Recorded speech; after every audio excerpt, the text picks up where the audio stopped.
He oka rangatira, tēnā koutou katoa. We acknowledge that there is a strength beyond ourselves when we work together to serve others. May we put aside our own personal interests, work with integrity and openness, striving to create a community that supports its people and the environment. Let us, in a moment of quiet, focus on why we're here. We give thanks for the wisdom of the past, look for opportunities in the present, and accept the challenges of the future. Well, greetings everybody. Nice to see such a big crowd of interested people here. Can I just advise before we get underway, can I just advise that we are recording this meeting. We have also been advised by a member of the public that they will be recording it, and we've approved that. But it's not being live streamed, it's simply being recorded.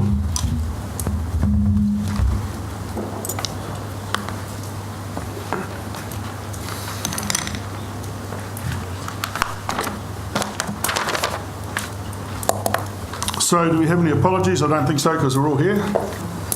Are there any conflicts of interest? We come to the public forum, and can I just advise everybody that normally in a public forum, speakers have 5 minutes each, but there's a maximum time allocated for a public forum of 30 minutes. In this case, we have, in fact, 9 speakers, and I have used my discretion to say that everybody should get their 5 minutes rather than try to squeeze 9 speakers into 30 minutes so that everybody has their say. Could I also advise councillors that under the discretion provided to me by Standing Order 20.1, I am suspending Standing Order 20.6 in order to allow every councillor that wishes to speak to do so prior to a vote being taken. Just to explain that, normally our rules say if there are 3 speakers in a row that speak for one side or the other, then we need to go to a vote. And I'm saying everybody should be allowed to speak before we go to a vote, because we want to hear as many opinions as possible. The standard speaking times will apply to everybody in the public forum. It's 5 minutes. To the mover of the motion, it's 10 minutes with a subsequent right of reply. And for all councillors, your speaking time is limited to 5 minutes. And a bell will be rung to all speakers after, with 30 seconds to go, after 4.5 minutes. So, everybody clear of the rules? We'll get underway, and our first speaker at the public forum is David Kamper.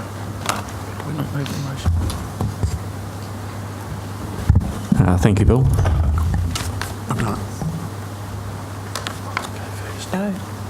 So thank you. The LTP process has been a confused process that we've all gone through. The Council's fiscal responsibility is paramount. We talk about $41.3 million for a new build versus in the LTP document it talks about $51 million and then $20 million. So there's a bit of confusion about numbers in general. Social and moral responsibility as well. There's a need to proactively engage with all the community in that LTP process, which we don't think actually has happened. Again, sustainability, Onekawa's functional asset, long-term plan useful remaining life was misleading in the plan. It said it was 15 years. The actual asset itself has actual usable life of 30 plus years remaining. Thank you. Just a couple of excerpts from that LTP document that went out to everyone, showing the $51 million reference, and in option 2, the other option was $20 million. Thank you. So back in 2015, there was an aquatic strategy document that came out, and in that document it recommended that council engage further with the wider community. I'm not sure whether that was ever undertaken apart from the specific aquatic users. Thank you. So again, it's about the community. It's not about the aspirations of elected members and council employees. So post LTP, Wayne Jack came out and said, it's an aspirational build. So I said to myself, well, what does that really mean? Thank you. So thanks to Google, I actually Googled what aspirational means, and it means being characterised by aspirations to achieve social prestige and material success. So, is this what the community really wants? Do we want the shiny red sports car, or do we want something more practical and usable, yet comfortable and more affordable? So I think that's a conundrum we're in at the moment. The red shiny sports car may be fun to drive right now, but when your family grows and expands, there's no room to put them, whereas the Previa van on the right hand side there is very comfortable and expandable. Thank you. There are other sustainable options out there. This is a picture of a Canadian pool built with a sprung building. It's a 50 metre pool. Cost in New Zealand dollars is 8.1 million. So there are other affordable options available to council. Have they reviewed them? Thank you. Contamination, that's another hot point at the moment. It is a known risk. It's not a showstopper as being portrayed in the LTP. It can be managed and the site can be built on. In the LTP, it has not been fully disclosed with all options and costs to the public. Just because we've got a greenfield site doesn't mean we have to build on it, just because it is the easier option. Thank you. Government assistance in contaminated sites. Thanks to Stuart Nash, I was talking to him recently, he put me onto the Ministry of Environment, so thank you. And there is a Contaminated Sites Redemption Fund available. Now this is a $2.63 million annual budget which is allocated to cleaning up sites such as Onikawa for that exact purpose. So there is funds available to the council. Thank you. This is just a snapshot of general polls that have gone on in the last 3 years. The LTP saw 314 in favour of Prebinson Drive, versus over the last 24 months there's been over close to 9,500 people have submitted in favour of Prebinson Drive in one form or another. Just in general, this illustrates a serious anomaly in the LTP result, which is something that should be ringing alarm bells and raising red flags. It's quite interesting, that photo as well has a whole lot of pretty pictures and people. There's 154 people in that parade there, and that's approximately the same number that attended the 4th of December council meeting on the pool.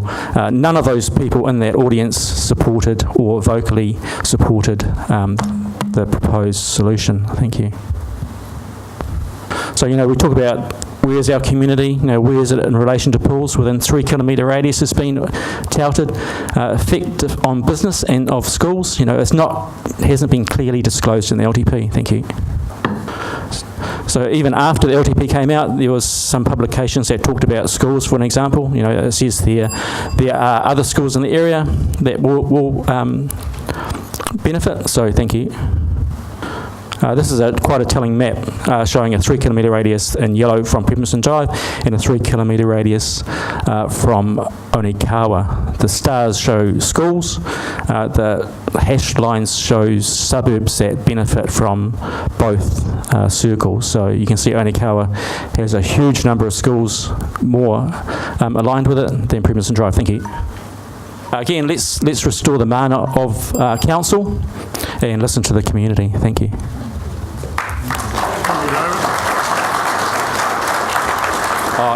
And one last thing, Merry Christmas. Can I just ask? We will have quick questions if we can. We can keep them a minimum if we can, please.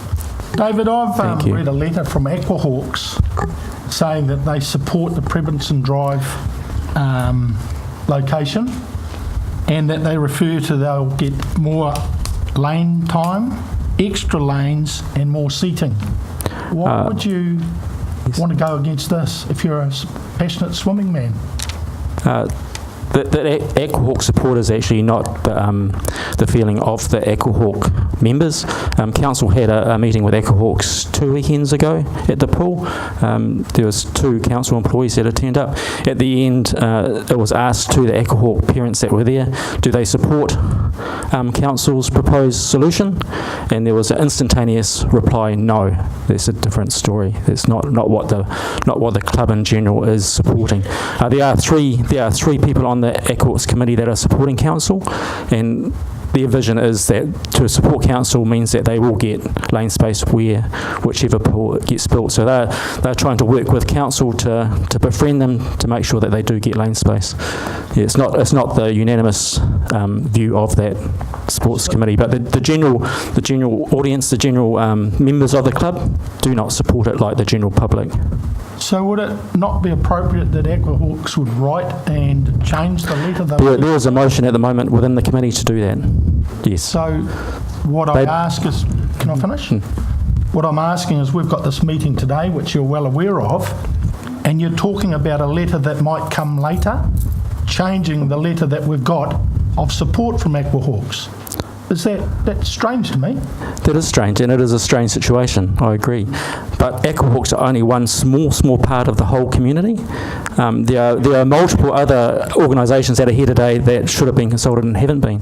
So I'm not sure why Aquahawks are being put up on a pedestal of saying they are a very important user, they are the key in this whole situation. Well, it's not. It's the whole community, and the whole community have stood up, and I don't think there's anyone in this room would disagree, are not happy with the current situation. Yeah, and I fully understand that, and the fact is I'm questioning a letter that was sent to us that I've got a copy of. Yeah, well, that letter or email, I think, was written by Shemaine Soames, which is no longer now the chair of Aquahawks. She has actually left and moved to a Hastings club, so take what you will with that move. So just to clarify, you're going to send a letter at some date saying you've got to change it? There is a meeting planned for January. It's the next Aquahawks Swim Committee meeting, and that is on the agenda. Okay. That will be an agenda item to clarify the club's standing on this whole issue. Thank you. Yeah. Councillor Jeffrey, you had a... Yes, thank you. Thank you, David. Use David, the is mic. it? Use the mic. Oh, thank you. Mike Jeffrey. David, is it correct that the option 2 at Only Kawa that went out for consultation had 16 lanes, and the QE2 in Christchurch has 15, and 2 lanes were added to appease the Aquahawks? Correct. That is the case, yes. Thank you. Yep. Any further questions, councillors? Our next speaker is... Thank you, David. Our next speaker is Dr. Robin Gwynn.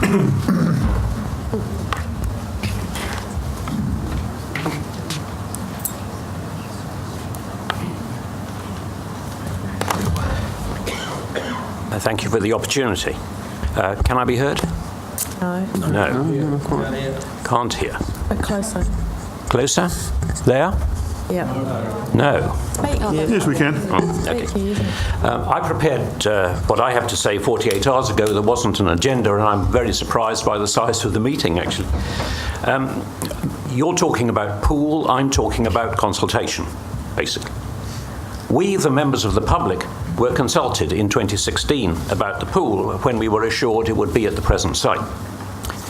In 2017, the pool issue never reached the public. If you'd held your normal annual consultation, it might well have been raised by the public, but you never gave us that chance. But in 2018, out of the blue, we were confronted by the suggestion of Brebenson Drive.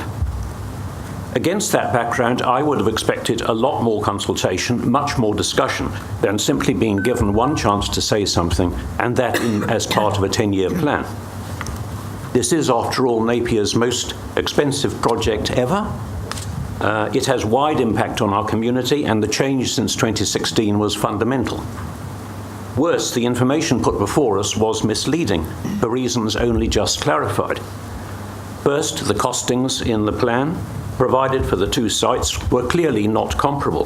One was based on a 30-year loan term, the other on a 15-year loan term, so you weren't comparing 2 apples, but an apple and a lemon. They're not the same.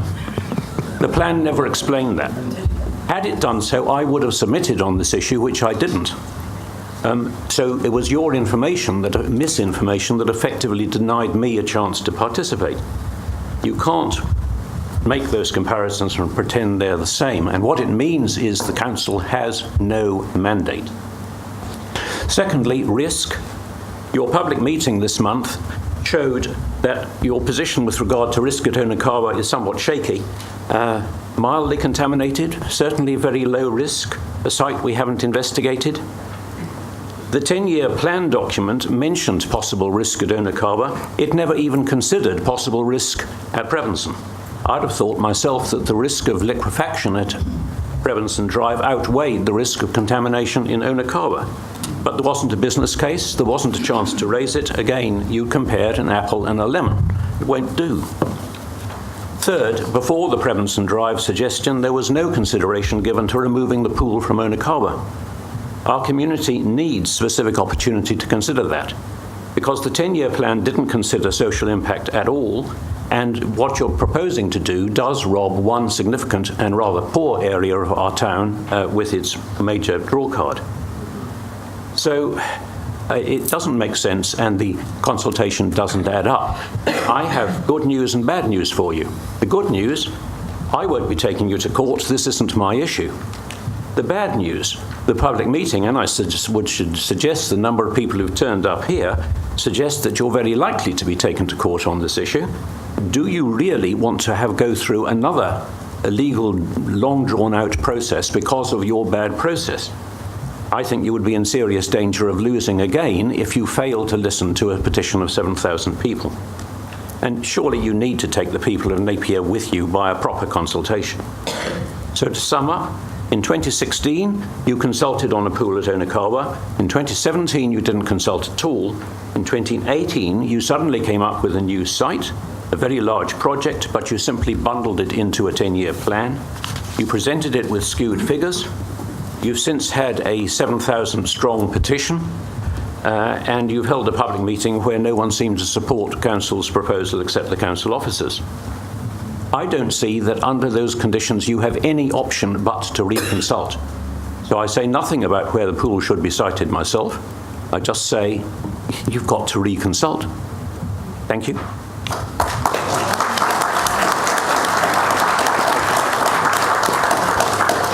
Are there any questions of Dr. Gwynn, councillors? As usual, you've made your point very clear, Dr. Gwynn.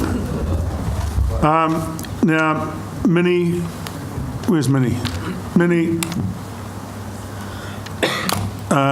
and Sally.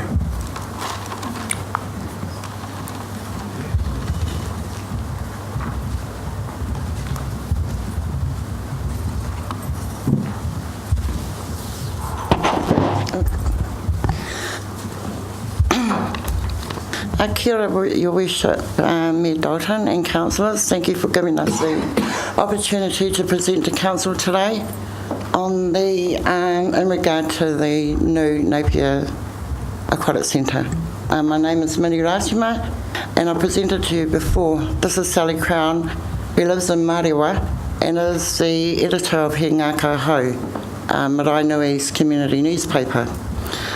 I'm here speaking as a resident of Marae Nui, as a mother and a grandmother, and feel what I say could be said by many others who live in the eastern suburbs.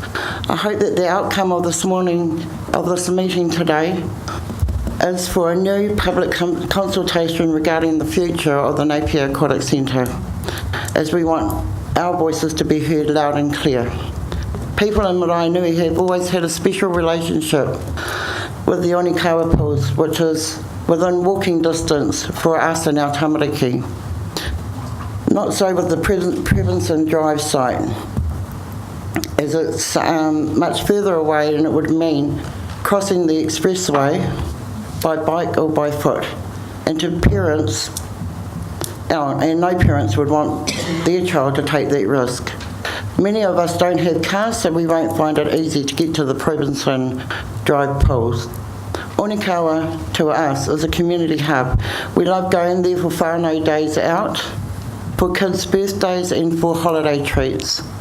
It is part of a park with lots of trees and green spaces, and is close to the shops. We have been going there since we were kids and love the place. We know the neighbourhood well and have friends and whānau living around the pool. We feel safe and connected in Onakawa. Onakawa pools are affordable, though it would be nice if they cost even less. We worry that a big new flash aquatic centre on Pepperson Drive will cost a lot more for families. Many of our residents were amongst the 7,000 who signed the petition in favour of Onikawa after the decision was made, hoping that you would sit up and listen to such a large number of people. Apparently, in the LTP consultation earlier this year, 314 submissions, or 51%, were in favour of Pepperson Drive, and 306, or 49%, were in favour of Onikawa. So if your decision was based on those numbers, why didn't you think again when you got our petition of 7,000? Many of us also had said when you asked last year that they were in favour of a 50-metre pool, but this option was not in the LTP document. Now it seems the whole consultation process is being questioned by some of you councillors as not being fair and favouring the Pepperson Drive location. If this is so, please send it out again. Some of our residents also went to the public meeting on 4th of December on the Pepperson Drive pools, and in a packed room, nobody spoke in support of the Pepperson Drive centre. They all wanted the Onikawa site to be reconsidered. I have heard that councillors saying that if this goes out again for consultation, we will have to wait much longer before we get a new pool. Well, we're very patient, and if it takes a longer time to go out and consult again and come up with the right decision, then we can wait. We've waited for many years for a better pool, and we can wait for as long as it takes. It is encouraging to know that we are not alone in wanting a new consultation on the pools, with some of you councillors also keen for this to happen. We thank you for calling this meeting, and we hope that at the end of this meeting, all of you agree to send the decision out for consultation again. Finding in favour of a new public consultation on the Aquatic Centre is an opportunity to respond positively to the voices of the community and people the council represents and works on behalf of. Since you, as a council, voted for the Pepperson Drive option, you have had a petition of 7,000 presented to you saying we favoured the Onikawa option. And you held a public meeting where everyone who spoke in favour of Onikawa. We urge you to have the courage and humility to go out and ask the people of Napier again what they want, where they want it, and seek clear direction from them. Nō reira, tēnā koutou katoa.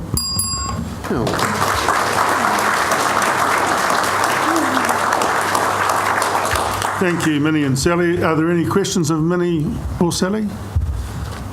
Councillor Tapani. Thank you, Your Worship. Just a question. In the report provided to us today, attached with the agenda, it refers to the fact that 24% of people travel to the pools by car. And I'm just conscious of the fact that you were saying that quite a few members within your particular area of the city, and also my ward and Maxine's ward, would be looking at an additional 2.5 kilometres walk from your current location, taking it from a 3-kilometre walk to effectively a 5.5 kilometre walk on a 28-degree day with your kids, your chili bin, etc., etc. Do you think that's going to be a bit of a concern? How do you think? How realistic is it that this will have a heavy impact on the other residents within? A lot of kids now, and in the past, have walked from school, after school, to the Onikawa pools. Kids that gather together in the Greenbelt on the way from Puramai School, Maraenui School, Onikawa, have gathered together and walked together to the Onikawa pools. They're going to do that, and they're going to have to do it again and walk to Pepperson Drive, and that's straight after school. So their safety is at risk. And I'd hate to see one of them be hurt crossing the expressway. Question? Yeah. Kia ora, Minnie. Kia ora. You're talking about the number of children and how they get to their recreational activity. What percentage of Maraenui children would participate in Saturday morning sport at Park Island, at rugby, football? Probably half, almost half. And how do they get there?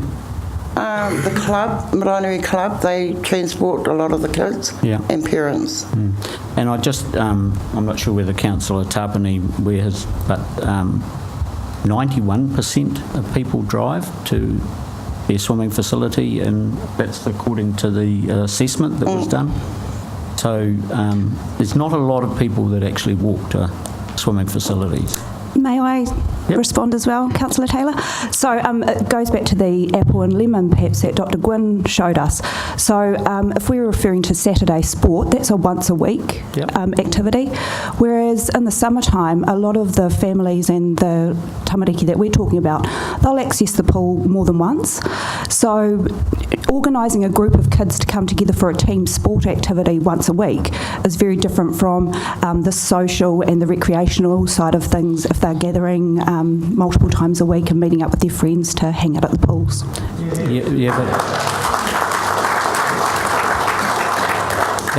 That's very true. However, the pool's not open to the public after school because there's no lane space. So those children aren't available. Exactly. All right, any further questions, councillors? There's not. Thank you very much, Minnie and Sally. I just want to add thank you to Maxine for her encouragement over the phone last night and her support. Yep, no problem. Candidate Nelson. So, Margaret Baker, please. Margaret Baker?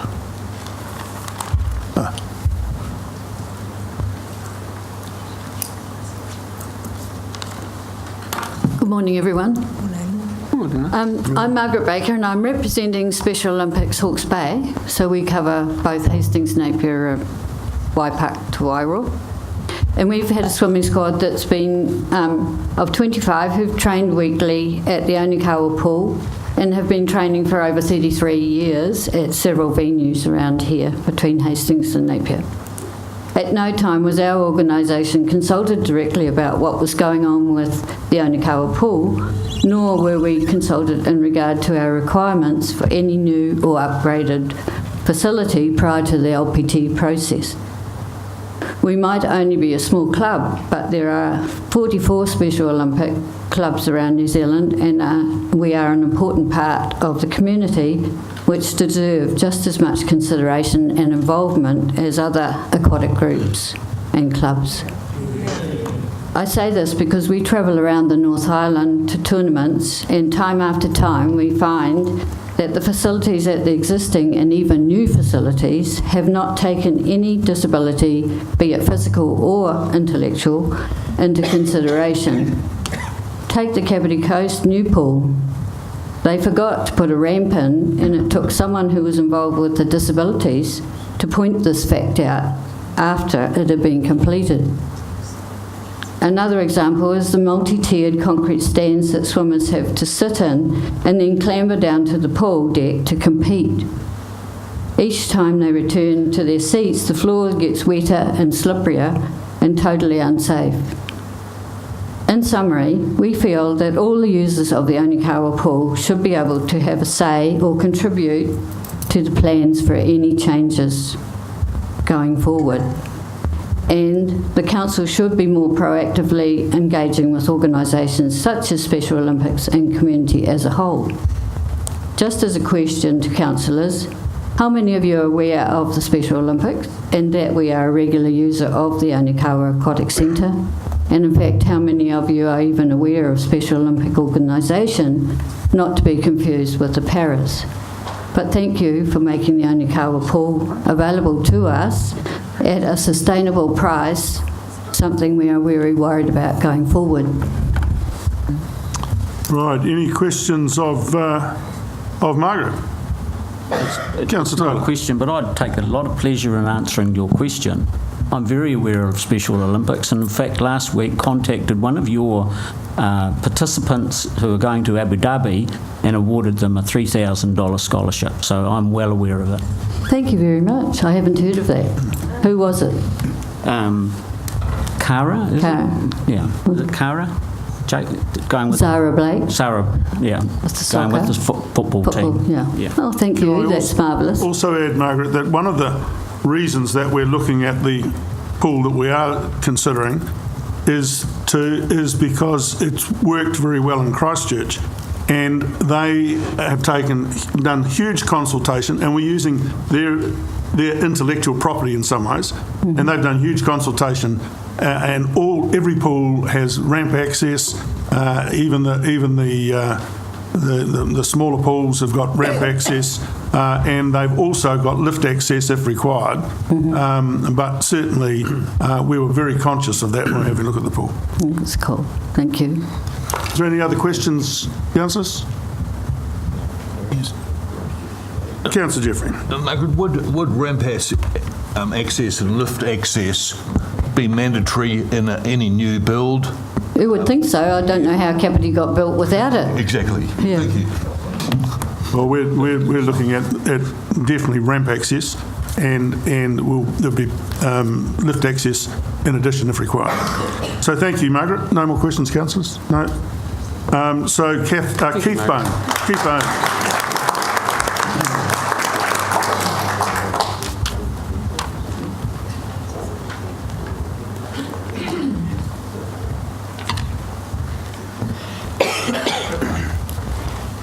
Mayor, Mr Dalton, councillors and the general public that's here. My name is Keith Bone and I fill several roles in this region. I am a recreational swimmer. I swim for life. I swim for health and I'm very passionate about it. I am also the chair of the board of Swimming Hawke's Bay Poverty Bay, and I would like to add that we have never been consulted on the new build, the new complex. One of the major concerns, the major concern I have is that we do not have enough pool space in Napier, and that's lane space. I think it is absolutely atrocious that members of the public cannot go to the pool before 7 o'clock p.m. Now, to move to Prebenson Drive and to build the design that you have shown, I believe is very inadequate and very expensive. I am very fortunate that I went through QE2 pool 2 days before its general opening. I may say that my comment is it is very cramped. There is not enough space by any means. The spectator seating is very small and limited. And recently they held a water polo competition in that complex and it was chaos. I do believe that we have to have cost as a major issue. David Kamper has pointed out different designs at much cheaper build rates. I believe that we can build a complex much cheaper, and by that we can get increased lane space. I'm very pro a 50-metre pool, but with a bulkhead, so it can be split into two. If we have deep water, we would see water polo take off. Water polo is the fastest growth water sport in Auckland. We don't play water polo here. Swimming is just a small part of, competitive swimming is just a small part that I represent, but I also represent swimming for health and swimming for life. And I believe that every person living in the Napier district has a right to go to a pool at any hour and to be able to swim. Thank you. Thank you, Keith. Any questions of Keith? Councillor Hawke.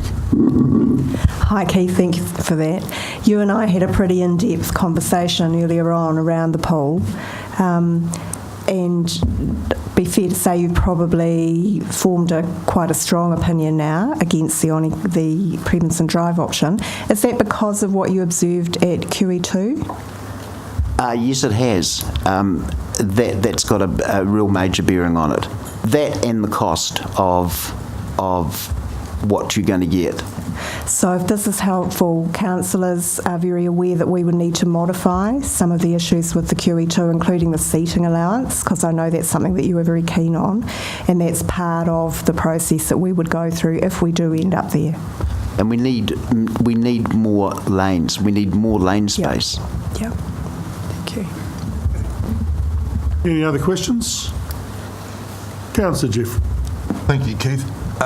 Keith, were you aware that the 50-metre pool that council rejected because of the blow-up to 49 million, that of that 49 million, 7 million was QS for the water play area and an unquantified amount for a 400 square metre gym, probably another 2 million. So there was 9 million in there in water play and in a gym. Were you aware of that? No, I was not. Well, I was only aware of it a week ago when council got the QS at the end of this year when the project was flagged 12 months ago, first flagged. Thank you, Keith. Thank you. Thank you for the opportunity. Brian Quirk, please.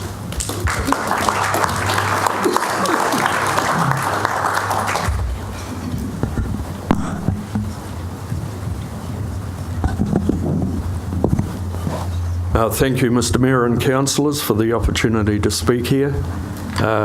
My name's Brian Quirk. I've been with the West Shore Surf Lifesaving Club for 53 years. I have a background in competitive swimming and indeed in recreational swimming since then.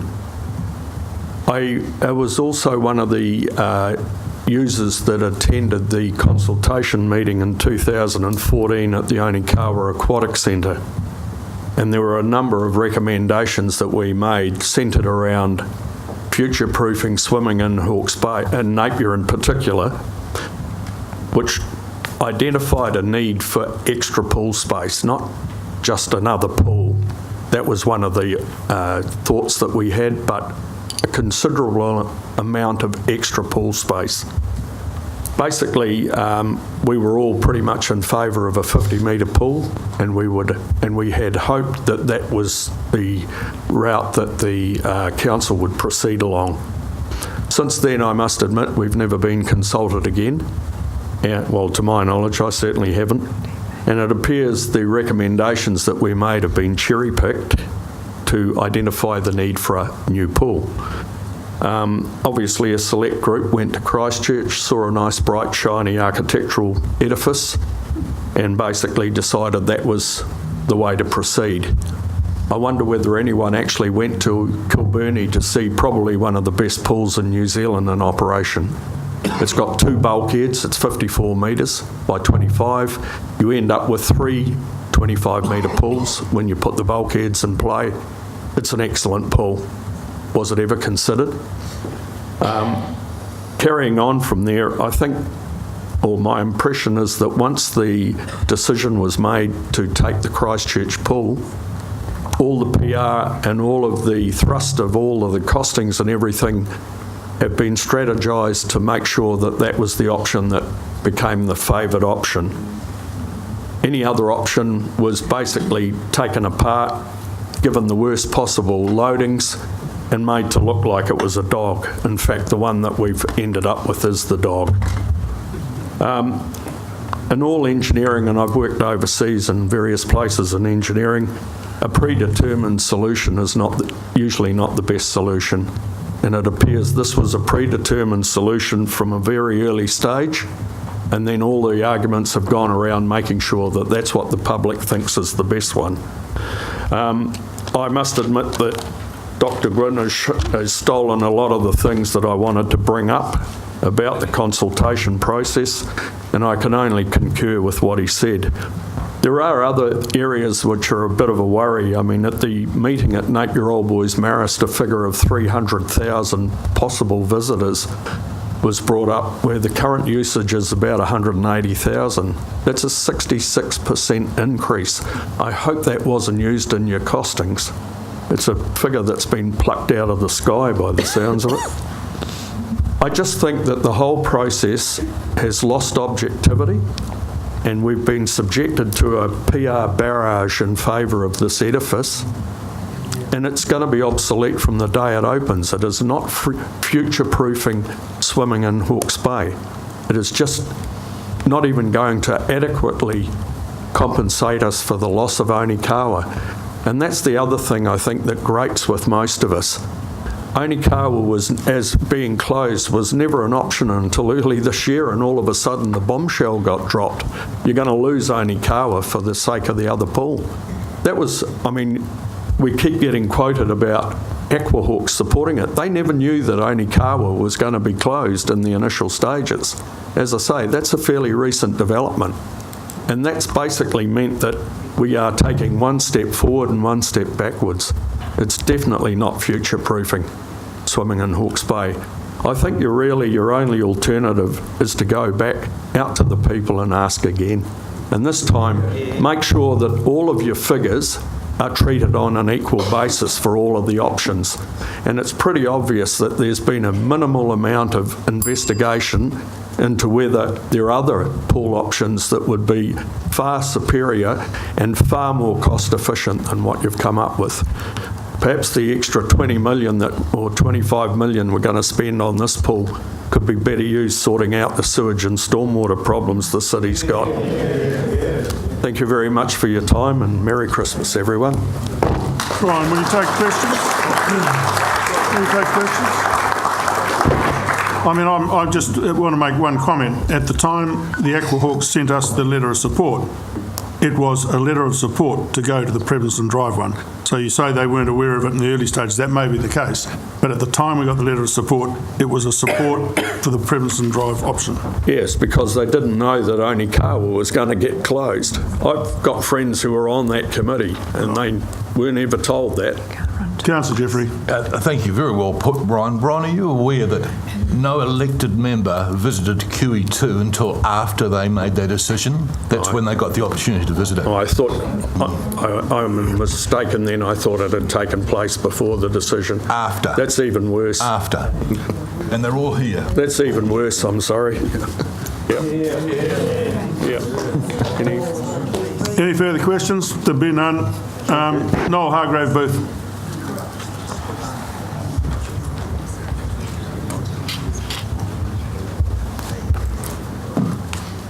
As you can see, right, extensive notes. Pretty brief. Milk eggs. Brian stole a lot of my thunder. Brian and I and a few others coffee 3 mornings a week, and the Napier Swimming and Aquatic Centre has been high on our agenda for a long time, and we have the same ideas on what it should be. I believe we should be building a 50-metre pool at Onikawa with 2 bulkheads, as Brian set out, with the mornings it could be used with the clubs and the lap swimmers who want to do 50 metres for training and long distance lap swimmers. Then later in the morning the 2 bulkheads can be put in and we have 3 25-metre pools.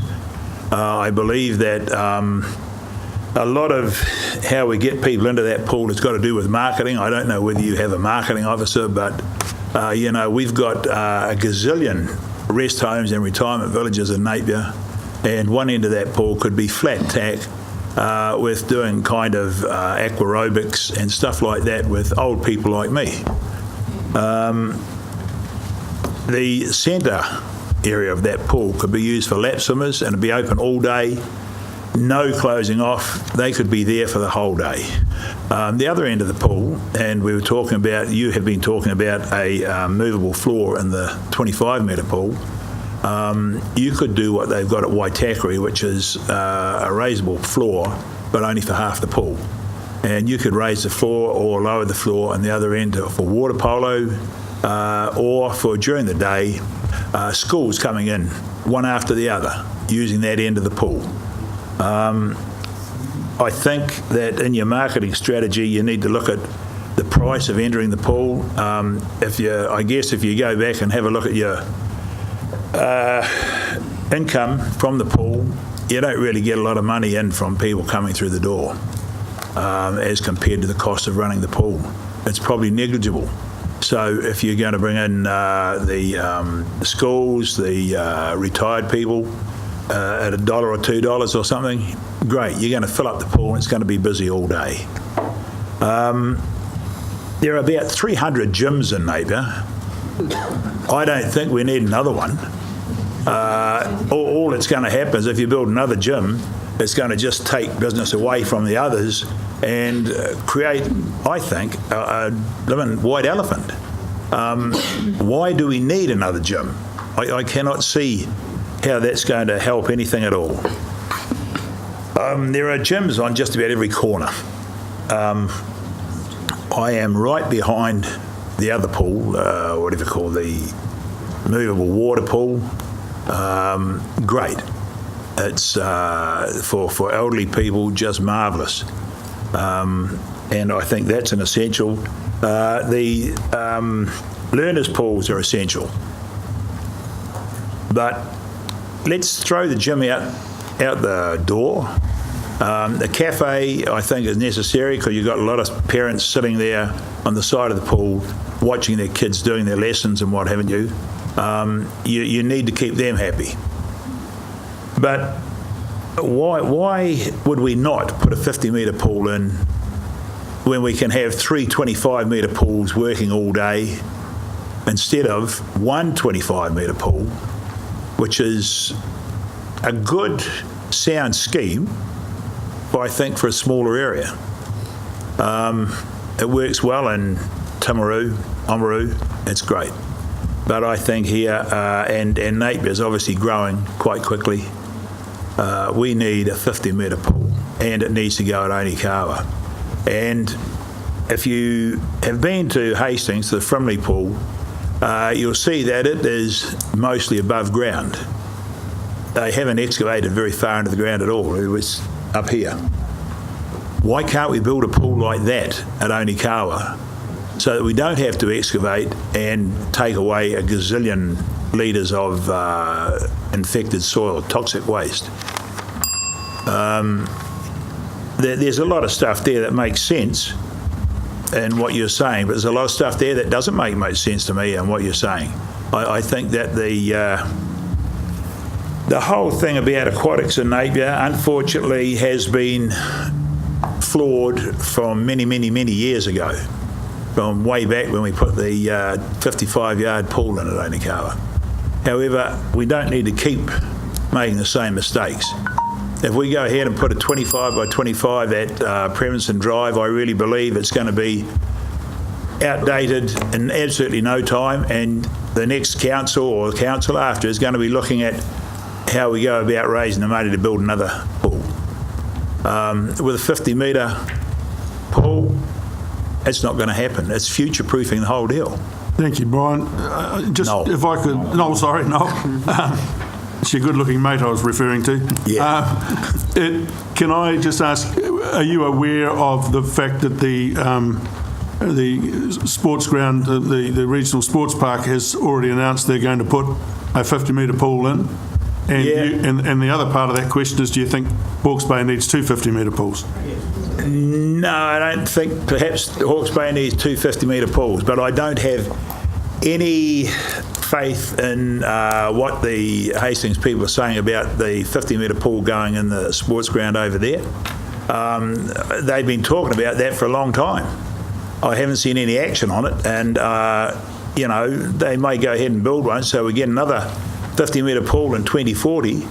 By then, it might need another new one. Their plans are well ahead of that. Councillor Bogue, and then Councillor Taylor. Oh, thank you, Noel. I want to concur with what you said about the gyms, because the owner of the gym I go to is very concerned. There's 2 new gyms opening up in Napier within the next few weeks, and it's just absolutely, the market is flooded. But going back to the 50-metre pool, we have been told that the reason why we're not doing a 50-metre pool is we're going to have one in the Hawke's Bay, regional sports park over halfway between here and Hastings. Would that meet your needs, do you think, and the needs of the people you're talking about, that 50-metre pool sited there? Over in Hastings? Yeah. No. I still think, even if we do end up with 2 50-metre pools in Hawke's Bay, we still want one in Napier because we're catering for the Napier people.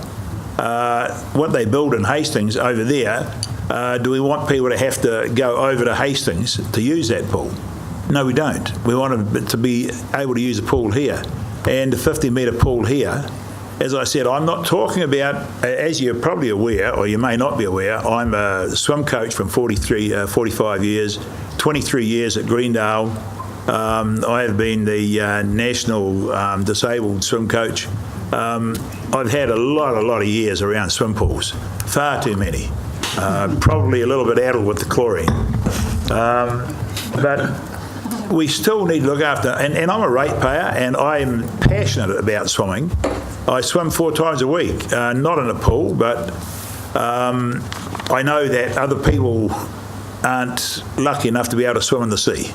So we need good aquatic facility to look after people of Napier, and we need to future-proof everything. And if we go ahead with a 25 by 25 over at Preston Drive, that's not future-proofing anything. We're still going to end up, as I said, in a few more years, we're going to look around and say, well, we need another pool. Or extend the 25 to 50. Yeah, well, you see, that brings back, when we were at the meeting over in the Old Boys Gym, or Old Boys Club rooms, we had the guy from Sport New Zealand saying, we don't think that, or we have proved that building a new facility alongside an old facility does not work. What we're talking about with extending a pool, we'll have a 25-metre pool in there for a few years, and then we want to put extend it to a 50-metre pool. I've never actually heard of that happening, but we'll allow that to go. But that is then contradicting what the guy from New Zealand Sport said, because we'll be building old onto new, or new onto old. So we end up going around in circles, Mr. Mayor. Yeah. Councillor Taylor, did you have a comment? Yeah, I've not quite as an extensive background in swimming as you, but have been swimming since I was very small. Yep. And I want to just tease out your 50-metre pool with the bulkheads. We have a whole community of under 5s to over 85s, and our over 85s are going up and up and up over the next few years. What temperature do your competitive swimmers swim in?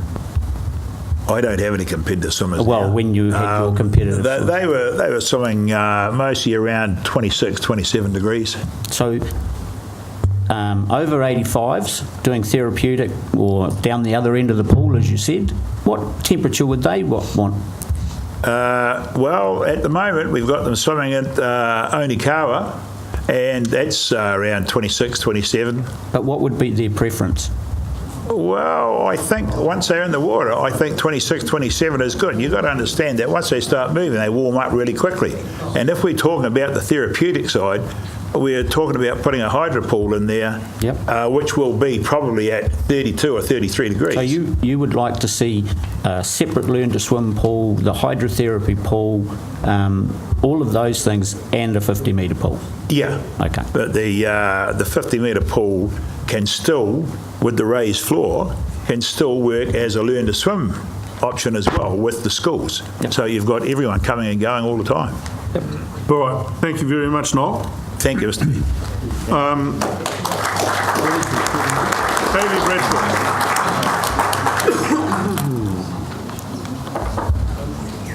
We've got a Kaylee Bradshaw. Kaylee Bradshaw? No. Good name.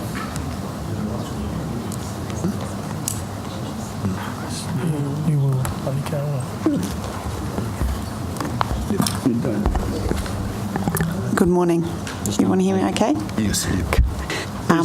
Would you mind just speaking up, because the people at the back have a bit of difficulty hearing, so if you speak loudly it's fine. Thank you. Good morning.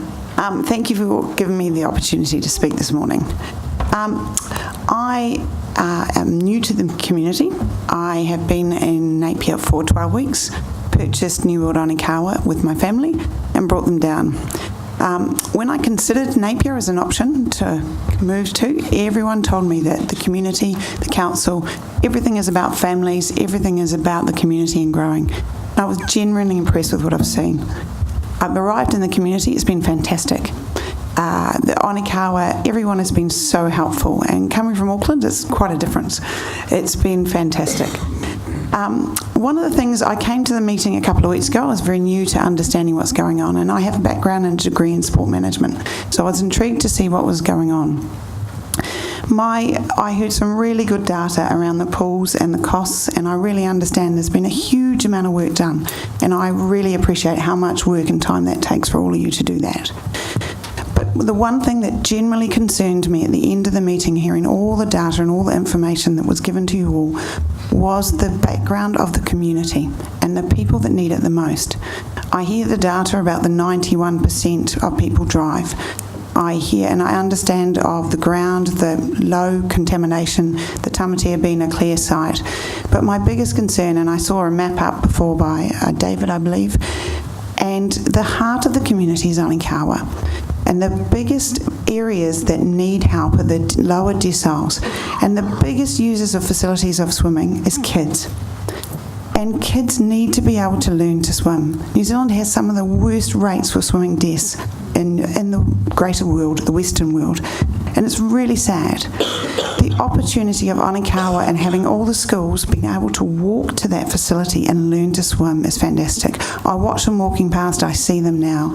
I've had many of the schools already come to me and ask for help on how we can help the kids. Not just obviously from swimming, but from the needs they need.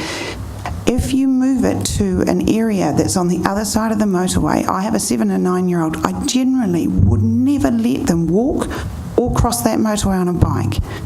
I'm really concerned that you'll have the opportunity to keep it in the heart of Napier. Onikawa is a fantastic spot. It's central from Napier Hill all the way through to Tamatea and Green Meadows. The opportunity of getting our lower kids learning to swim and having accessibility for them is majorly important. And it's a massive opportunity. You guys have a great location. I understand there's costs, and I understand you need to look at finding the right facilities. And I've heard a lot of talk about QE2, but I understand in Christchurch there are 8 other recreational facilities down there. This would be, you're talking about having one facility for all of Napier. It would be fantastic to think you consider it in the place that everybody can access, and particularly your lower deciles, being able to make sure they can access the pool facilities and be able to swim. It's a great location and a great town, and you have a really, really good grounding in the work that you've done. But please consider that. 92% drive, and your lower decile catchments, that's not the case. But most importantly, your kids under 16, they don't drive, and I hope they don't.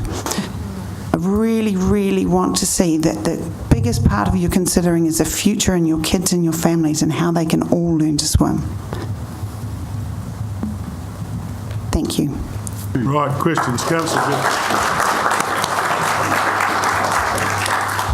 Thank you, Kaylin.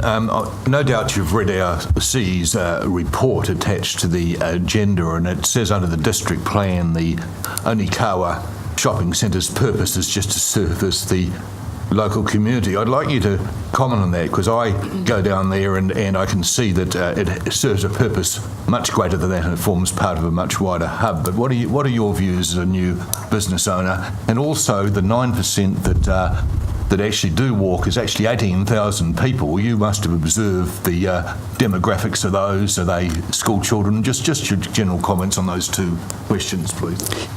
One of the most really clear sign I saw in the first 12 weeks we've had is the Onikawa area covers everyone, from Green Meadows to Tamatea to Napier Hill to all of the catchments, whether you can walk or you drive.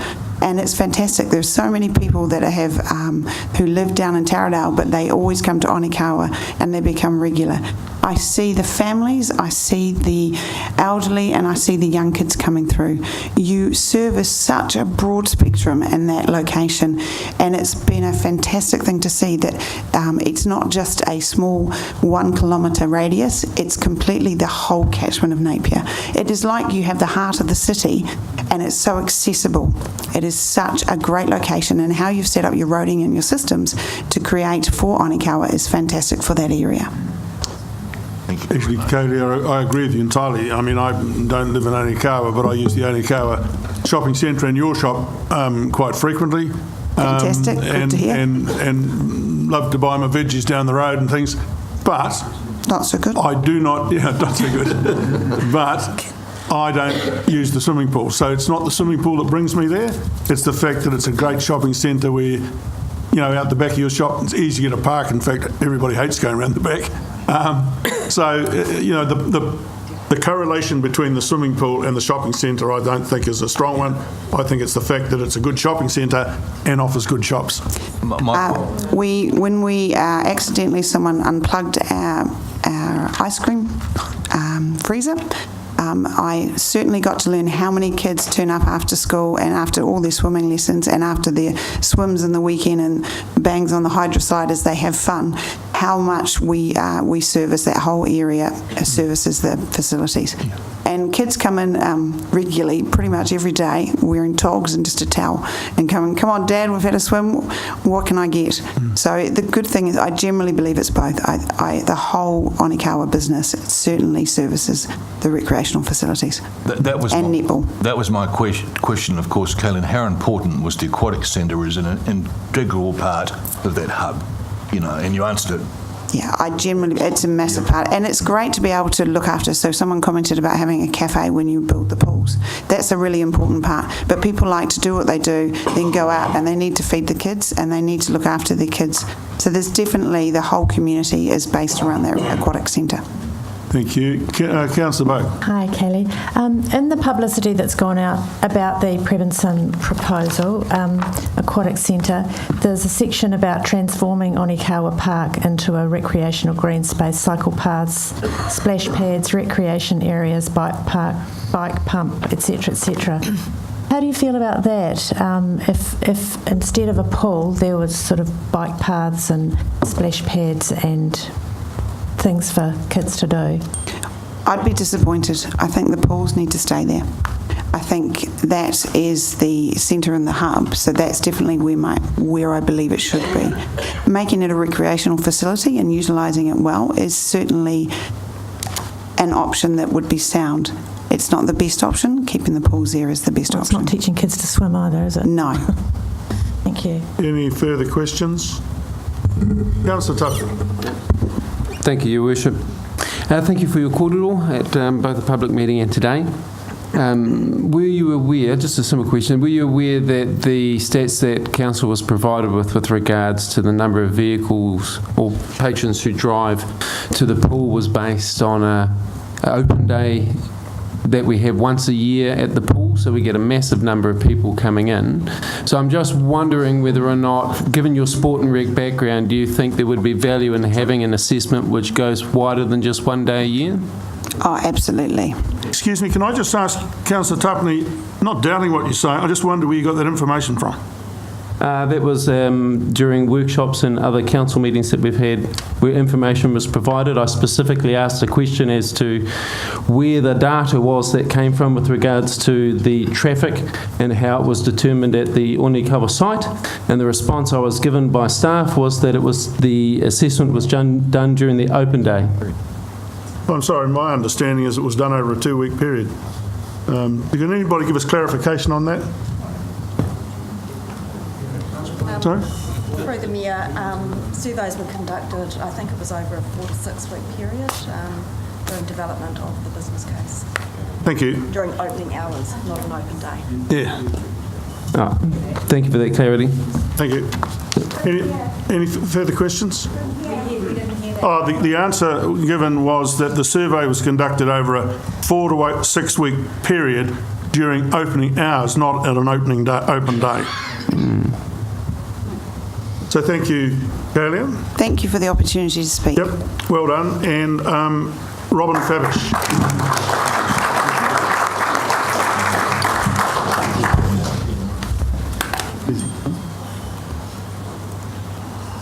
Go. Kia ora koutou te whānau, mihi nui kia koutou katoa, kia koe Bill, ko roa hoki ko Wayne, te whānau, ngā kaunihira, mihi nui kia koutou katoa. So I'm the Robin Fabish, Principal of Tamatea High School, and want to say thank you very much for the opportunity to come along. I could be parochial and say, yes, I want it on the back doorstep of our school, because that would benefit my school, but I'm more interested in what's best for the whole of Napier. I know from my perspective with my own teenagers and teenagers at our school, my impression is that few of them actually use the pool. Most of our kids will go to the river, or Pandora or Waimarama, because it's free. And there's more opportunity for them to do the crazy things that teenagers want to do that you can't always do in a swimming pool.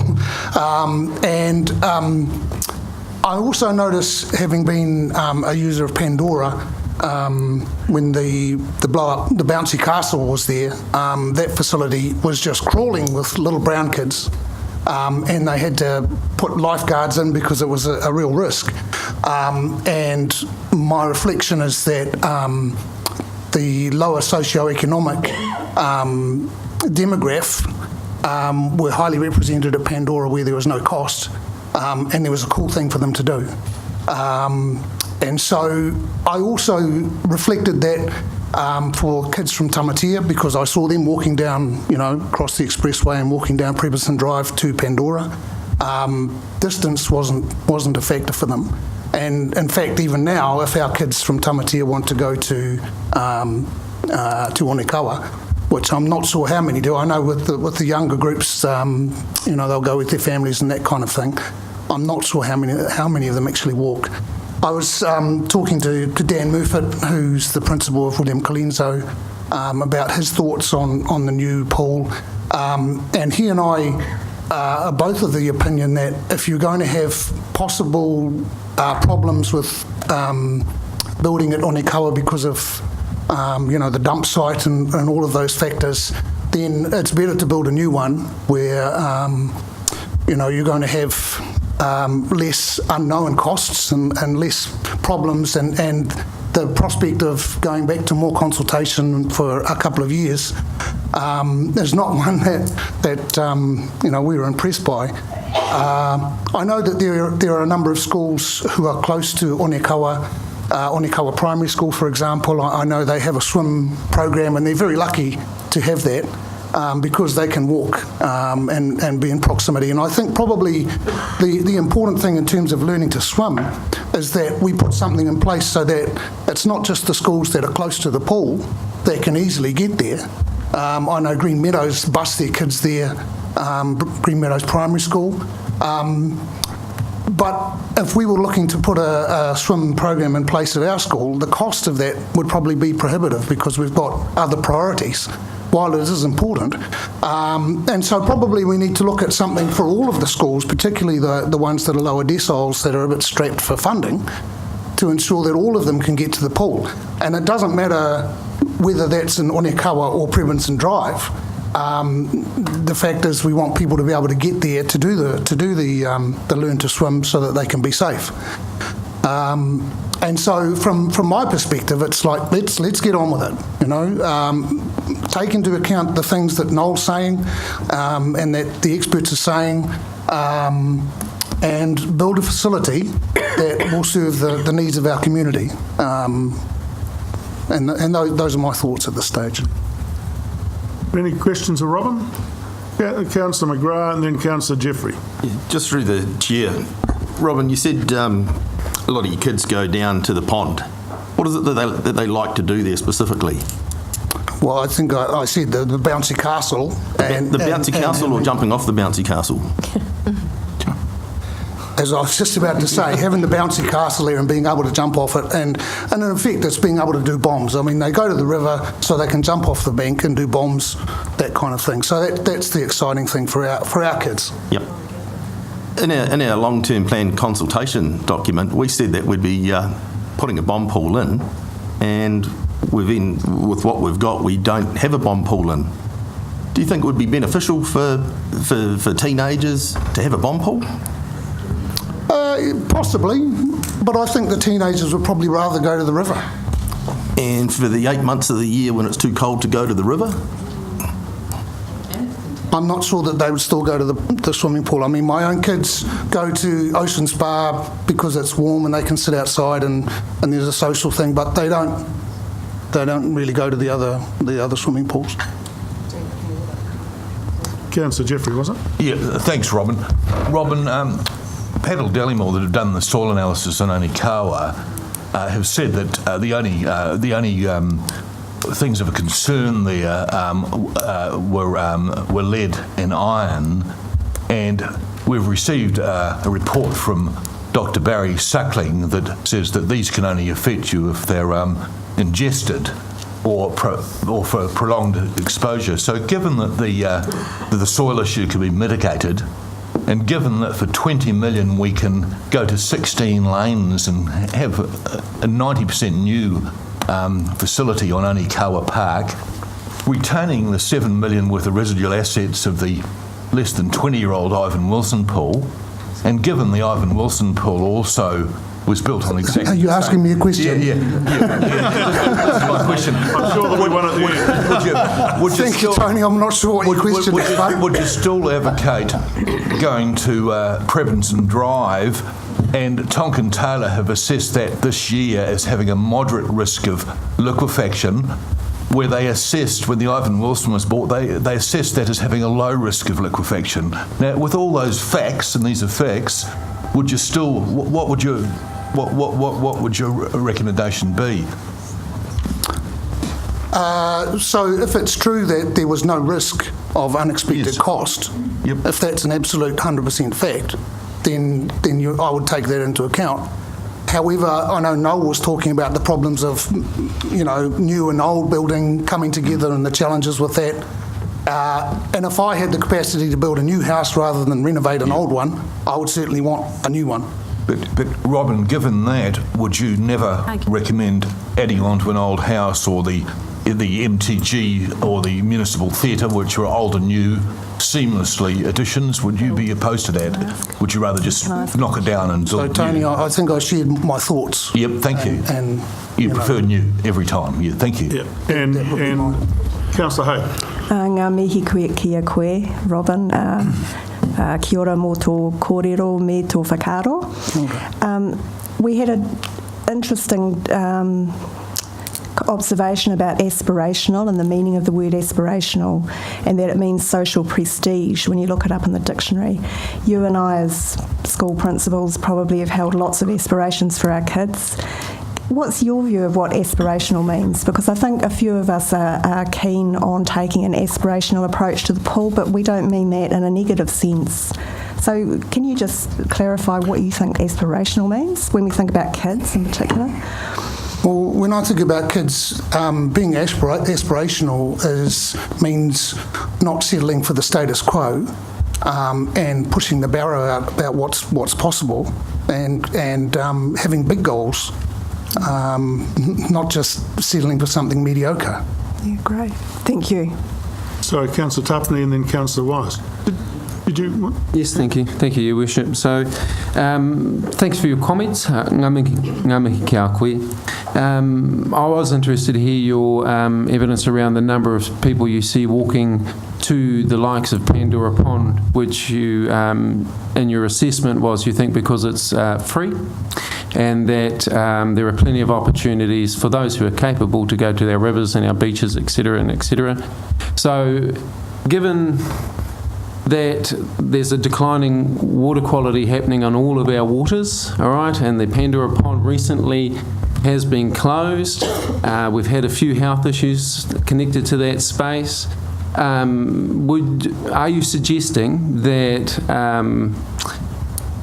that a new pool, if built, would be increase accessibility, make it more affordable, encourage people to move away from these prone higher risk areas to a more confined space? Is that the message I was picking up from your conversation or your kōrero today? I think the older kids would still rather go somewhere that's got an element of risk, like Marae Tōtara. To be honest, the older kids, they're going to drive somewhere down there and jump off something that's 5 metres that makes you scared. you know. The younger kids, I suspect that, you know, having a facility where they could do those kinds of lower risk activities would be good. Because if you close Pandora, they'll probably be at the wharf. Yeah. Councillor Wise. Thank you very much for your presentation today, Robin. You mentioned earlier that you thought a new build was a better option if we had capacity. We are required to borrow $38 million in order to fund this new build. Do you believe that, taking into consideration other priorities our council has at the moment, that is the best use of that money? I'm not sure if I can answer that very well because I'm not sure what the priorities are, to be honest. So, for example, our water network, our new library building that we require, our new civic building that we require, just a few examples. Yeah. Yeah. Look, I know being a principal of a school, having to budget and balance priorities, it's a really tough thing to do, and some things you can't proceed with. But other things and sometimes it's about having the leadership and just saying, right, this is what we've got to do. And if we've got to borrow some money to do it, if it's the best thing, then, you know, I would commit to doing that. But I can't really, you know, without knowing all the numbers and those, you know, I couldn't speak authoritatively, but I'm sure you guys as councillors know those details intimately. Thank you. Thank you, Robin. Well, ladies and gentlemen, that brings us to the end of our public forum. So we move on to our agenda proper, and the next tonight announcement is announcements by the Mayor, and there are none. Announcements by management? There are none. So we move on to agenda item 1, which is the notice of motion on the Aquatic Centre. And it's been moved by Councillor Wise and seconded by Councillor Bowe. So, Councillor Wise, would you like to speak to that? Yes, thank you, Mr Mayor. The vote today is not about whether our Aquatic Centre should be located at Anikawa or Prebinson Drive. The vote today is about whether the process to reach this decision was robust, fair and transparent. Did we effectively consult with our community? Did we meet the requirements as outlined in our significance and engagement policy? As the largest ever capital project undertaken by our council to provide one of our most vital community assets, no one can argue that this project should be rated at the high significance level of our policy spectrum. This being to collaborate, partner and work together with our community to develop options and identify the preferred solution. The policy states Council will interact in an open, honest and respectful way and provide clear and relevant information. So the question I put to you all today is, have we adhered to these policies, principles and obligations? The paper before us includes a timeline of the events leading up to today, and I beg your patience while I elaborate on this. The Napier Aquatic Centre strategy was adopted in 2015, followed by the development of a business case in 2016, which included 4 options, all located at the existing Anikawa site. In September 2017, 3 of these options went out for informal community consultation. Feedback was received from just over 2,000 people, with 84.3% in favour of the 50-metre pool. In November 2017, Council resolved to support the development of designs, schedule and costings for the 50-metre pool option to be considered during the long-term plan process. In January 2018, Council was advised the 50-metre pool was no longer viable due to higher than estimated costs and the regional sports park pool project. No communication was undertaken at this time with the community to advise that the 50-metre pool was no longer the preferred option. Also in January 2018, Council was advised of a new preferred site at Prebinson Drive due to the additional costs of approximately $800,000 at Anikawa to remove contaminated soil. Again, there was no communication with the community at this time regarding the new preferred site. April 2018, the long-term plan consultation document was released. This was the first communication with our community that the 50-metre pool was no longer an option and that there was a new preferred site at Prebinson Drive. Early June 2018, long-term plan deliberations were held, including the Aquatic Centre. Submissions were split 51-49%. Numerous submissions were received querying why a 50-metre pool was not included and querying the new location. Our community was split and councillors were split. Councillors were advised they would have the opportunity to re-debate the long-term plan decision when we formally adopted it at the end of the month. Late June 2018, after voicing concerns about the Aquatic Centre decision, councillors were now presented with legal advice that they could not re-debate this decision or change their vote, as this would require them to reject the entire long-term plan and reconsult. In order to avoid holding up the entire long-term plan, a number of councillors voted to adopt it, after assurance there was still a number of gateways to review the Aquatic Centre proposal. In July 2018, after continued questions by councillors, it came to light vital financial information was not disclosed in the long-term plan consultation document, resulting in the Prebinson Drive option appearing to be much more better value for money. This included a 30 versus 15-year loan term, along with significant difference in renewals, neither of which can be justified from an accounting perspective when the majority of the Anikawa facility would be a new build. Late September 2018, councillors now advised the contamination risk at Anikawa site is extremely high, and excavating down 3 metres for the pool development would pose a huge risk to the contractors and surrounding community. Also advised of additional costs over and above the original $800,000 soil removal costs. No new independent reports were prepared to support this claim, and analysis of historical reports clearly state contamination risk is low. October 2018, Council presented with a petition signed by over 7,000 people asking for the Aquatic Centre to remain in Anikawa.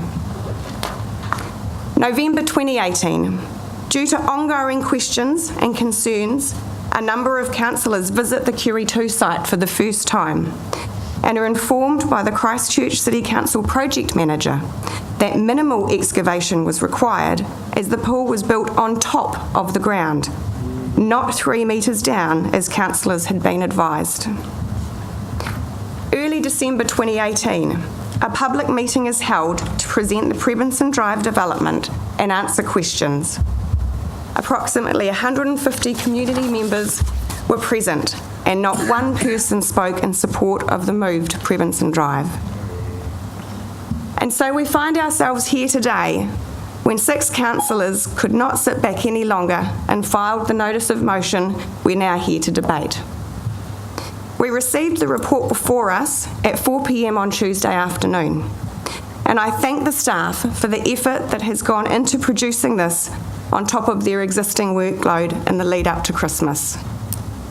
Disappointingly, however, yet again we are presented with new information with regards to the risks and additional costs associated with the Anikawa site.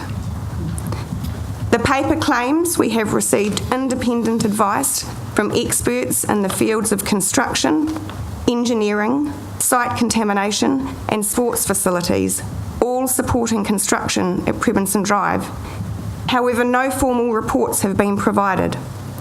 In fact, we are still waiting on the geotech report for the Prebinson site, which we know has a higher liquefaction risk than Anikawa, and no contamination assessment has been completed on the site at all.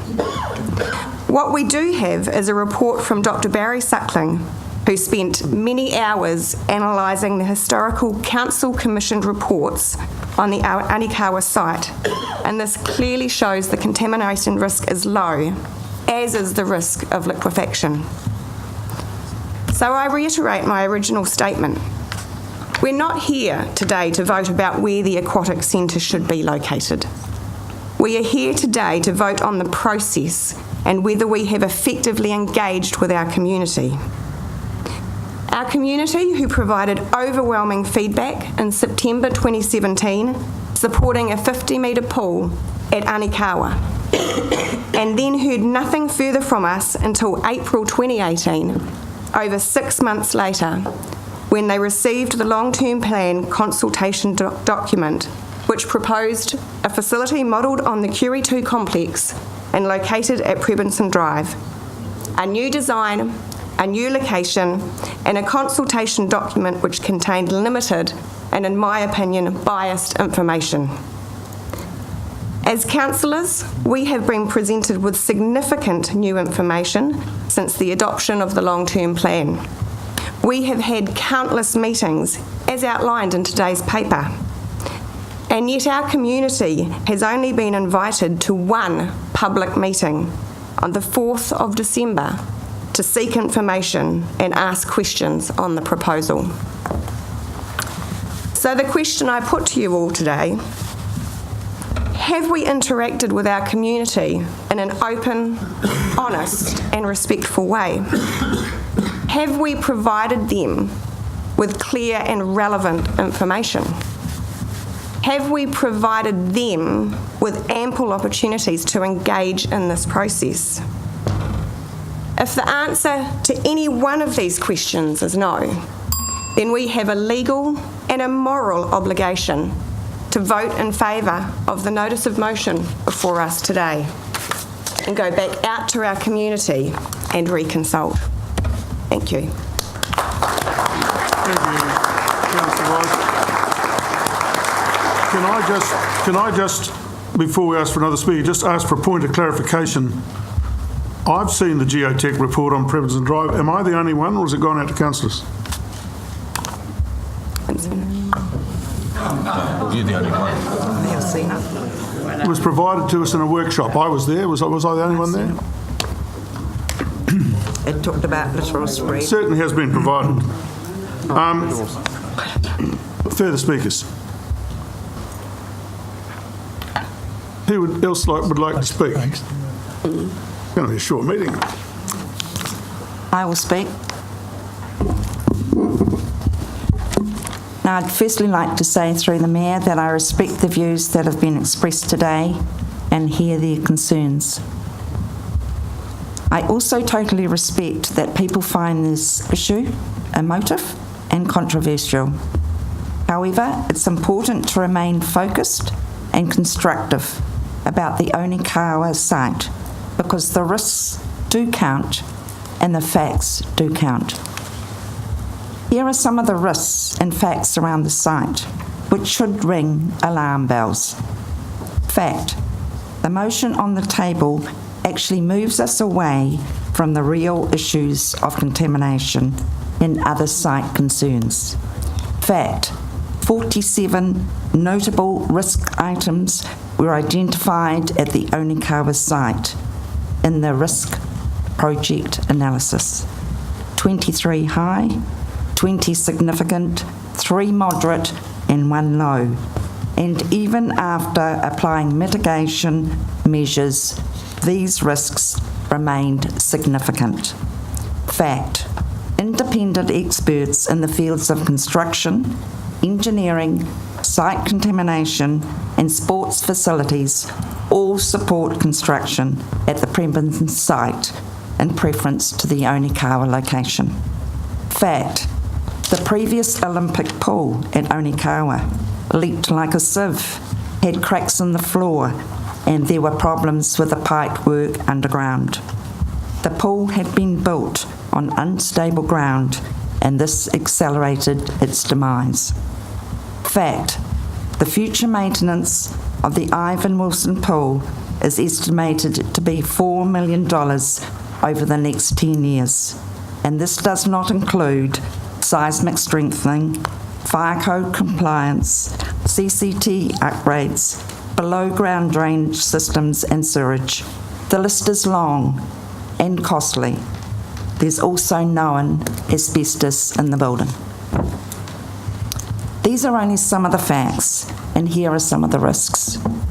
Moving away and ignoring specialist and expert advice, as well as council recommendations from a highly qualified staff member who has a PhD in civil engineering with first-class honours from Auckland and has had many years working globally on soil contamination sites throughout the US, South Africa, Australia, New Zealand, is not good decision making.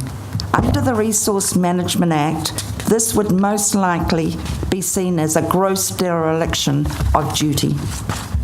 Think of Abbotsfield in Dunedin and Bella Vista in Tauranga, where infrastructure was built on unstable land.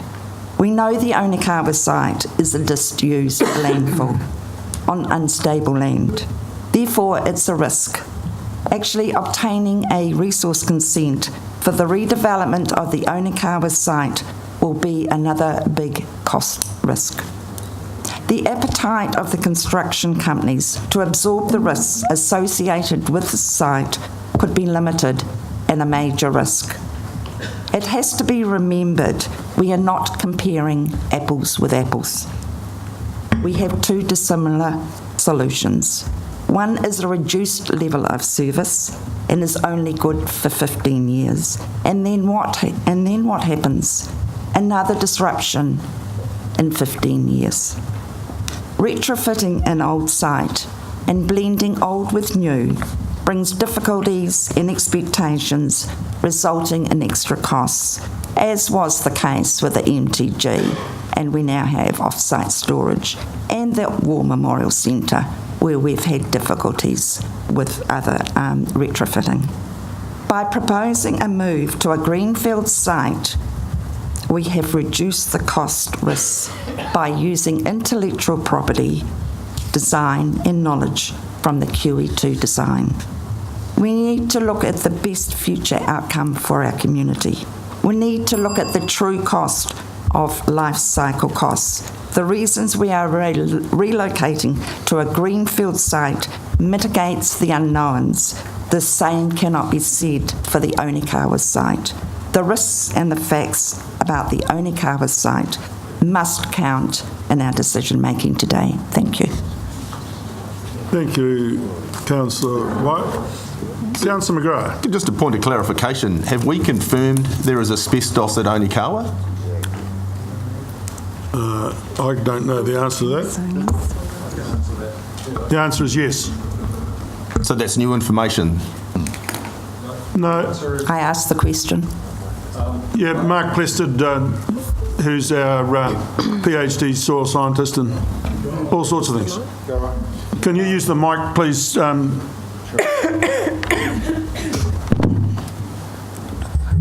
The answer to the question is asbestos has not been encountered in any of the 6 soil samples taken and tested. That was taken by Paddle Dallimore when the original site assessment was done in 2009. Their report explicitly comments that given the period in which the landfill was active, asbestos is probable.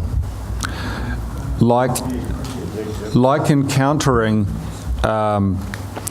when you're putting a soil boring into a 7-hectare landfill, it's unlikely you're going to hit the boiler that was pulled out in 1958. Sorry, through the Mayor, my question was, has asbestos been found on the site? No, I said... Councillor White said... the Ivan Wilson pool. I said the Ivan Wilson pool. Okay. Has asbestos been confirmed at the Ivan Wilson pool? Yes. Is the answer that? Yes. Are you talking about in the pool building or in the site? Councillor White I said the Ivan Wilson building, Ivan Wilson pool. So can you answer that, Glenn?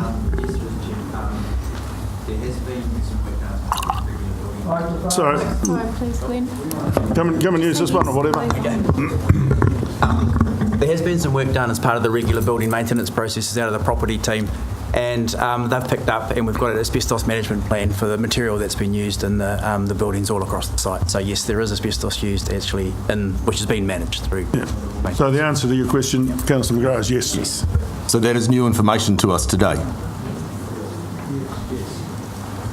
That's good. Do we have another speaker? Councillor Hawke. Thank you, Mr Mayor.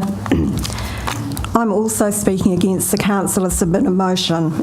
At the risk of being accused of being aspirational, I'm really excited about our opportunity as governors to provide a wonderful new community swimming complex for our community.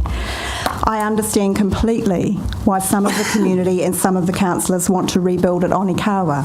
However, for me, building on a new site really makes sense. It mitigates health and safety risks and it minimises financial blowouts. I'm also speaking against the motion because I don't agree that we should spend more time and money on independent assessments of options that we have already put out for public consultation. I also believe that whatever the result of those independent assessments and any public consultation, at the moment, no amount of new information or consultation will change people's minds if they genuinely want the pool to remain at Onikawa. The rationale that councillors have expressed in their public talking point for the motions on the table today, it focused on a number of concerns, and I'd like to address two of those. One is process and one is the financials. Firstly, I'm really disappointed that we've resorted to blaming staff for perceived issues with the process.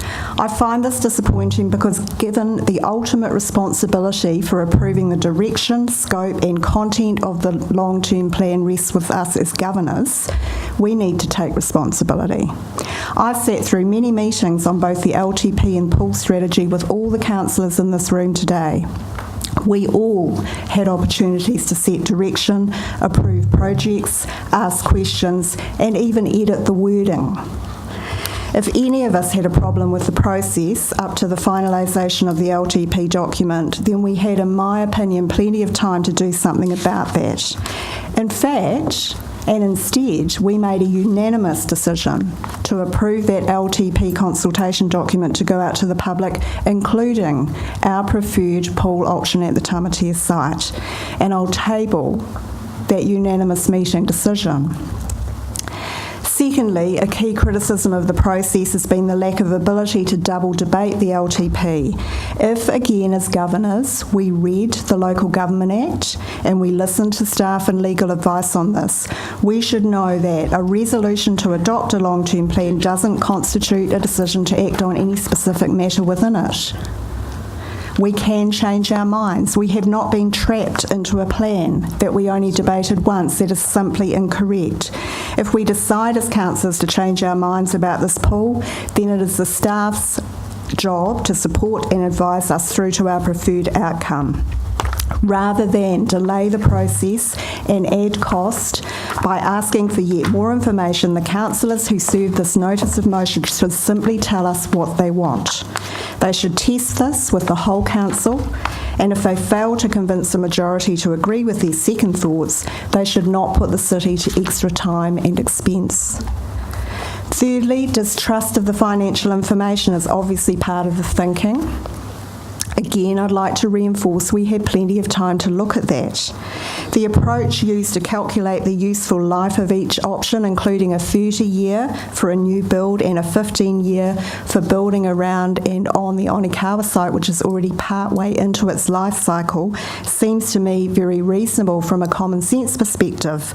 Audit New Zealand reviewed this approach because they have to, and they have to report on the quality of the information and the assumptions that underlie it. They had no issues. The document itself specifically talks about the different lifespans of the two options. I think any reasonable person would assume that the attached financial information reflects those differing lifespans. Finally, the legislation demands the LTP document is concise and simple so that it's easily understood by the whole community. We can't put myriads of financial detail in it. However, we all signed off on detailed documents that sat behind that, including financial information that was accessible to the public and to ourselves. Why blame the staff or the process or the financial information? This is a once-in-a-lifetime opportunity for Napier. I do not need an independent report to convince me that our original preferred proposal to the community of a new build on a new site, which has already been supported by external experts, is still the right way to go. It will always be a controversial decision. It's hard. Change is hard. But at some stage, we need to bite the bullet and make a decision. To backtrack now would, in my view, add unacceptable time and cost and would ultimately be a failure of vision, of courage and of governance. Therefore, I oppose the motions. Thank you, Councillor Hawke. Any questions, comments?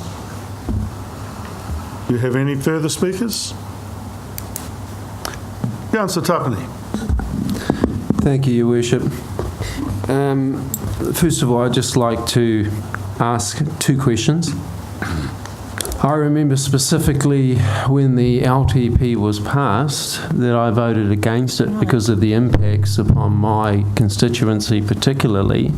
It interests me that once again we have documentation in front of me with our brand on it which doesn't reflect my interpretation of a meeting held in the past. So my question is, why, when I specifically asked during the passing of that motion that my objection or my statement voting against the motion that it be noted in the minutes, why it is not there? What am I missing, please? The date of the meeting. It was a different meeting. Through the Mayor, Councillor Tapani, the meeting that you're referring to took place on a different date, so what's been provided to you is a decision made in April. And the decision that you're referring to, which was captured in the minutes, was the 29th of June, the adoption of the LTP. Okay, thank you. So, sorry, could I just, sorry to interrupt. However, the paper that we have here today refers to the LTP being adopted unanimously by councillors, and I believe that's what Councillor Tapani is referring to. He actually did not vote in favour of adopting the LTP at that 29 June meeting. I clearly recall that. I'm sorry, but I think you're right. We agree. Yes. So that's correct. So that should be corrected in the paper that we're debating today. And just, can I just clarify, this may have been set off by a comment I made. The comment I'm making is that we unanimously approve the LTP document to go out for consultation to the public. Thank you for that clarity, Councillor Hagan. I agree, we did, absolutely. So, first and foremost, Your Worship, I'd like to start off by saying I'm quite happy to stand behind the decisions that I endorse. I'm happy to accept the responsibility that comes with those positions, and I am confident and pleased with the efforts of our staff.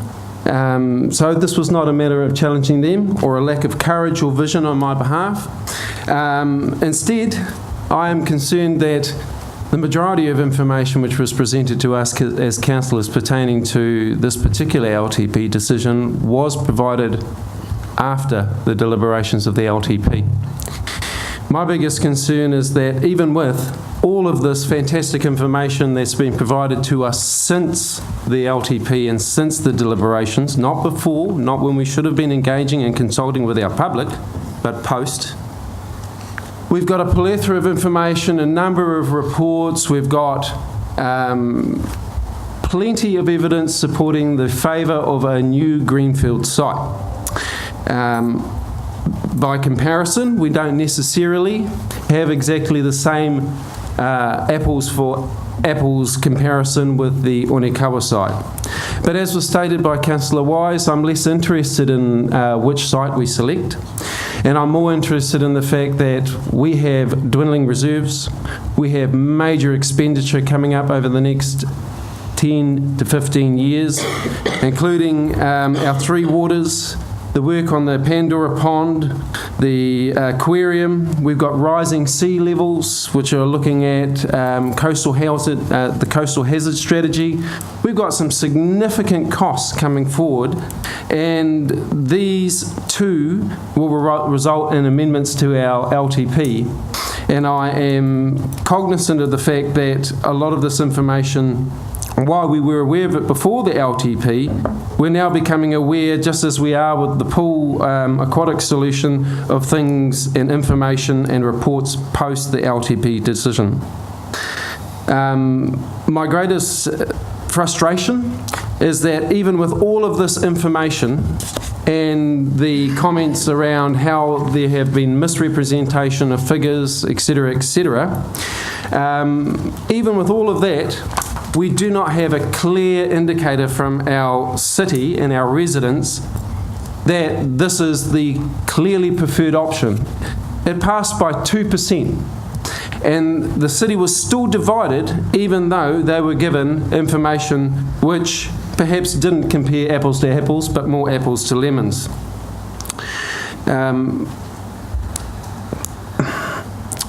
I'm quite happy to support the build at the Prebenston site or the Onikawa site.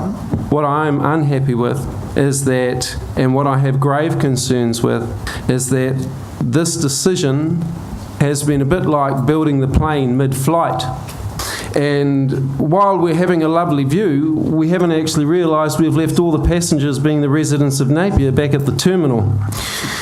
I think that if we want to enter into a decision that looks at the largest spend that Napier City has seen in its history, we should have a significant indicator from our public. And if the public comes back and says Prebenston Drive quite clearly is that option, then I would have the confidence to continue to support that position at council, but I don't have that currently, and that's still missing for me.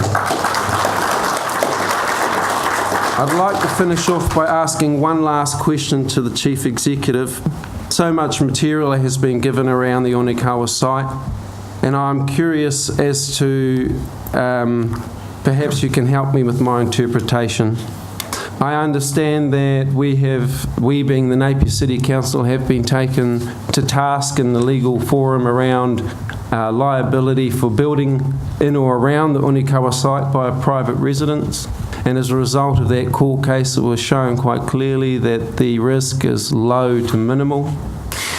We have a couple of reports that indicate that while there is iron and a number of other elements below the surface, that we still have provided for a plunket to be built there, an omni gym to be built there.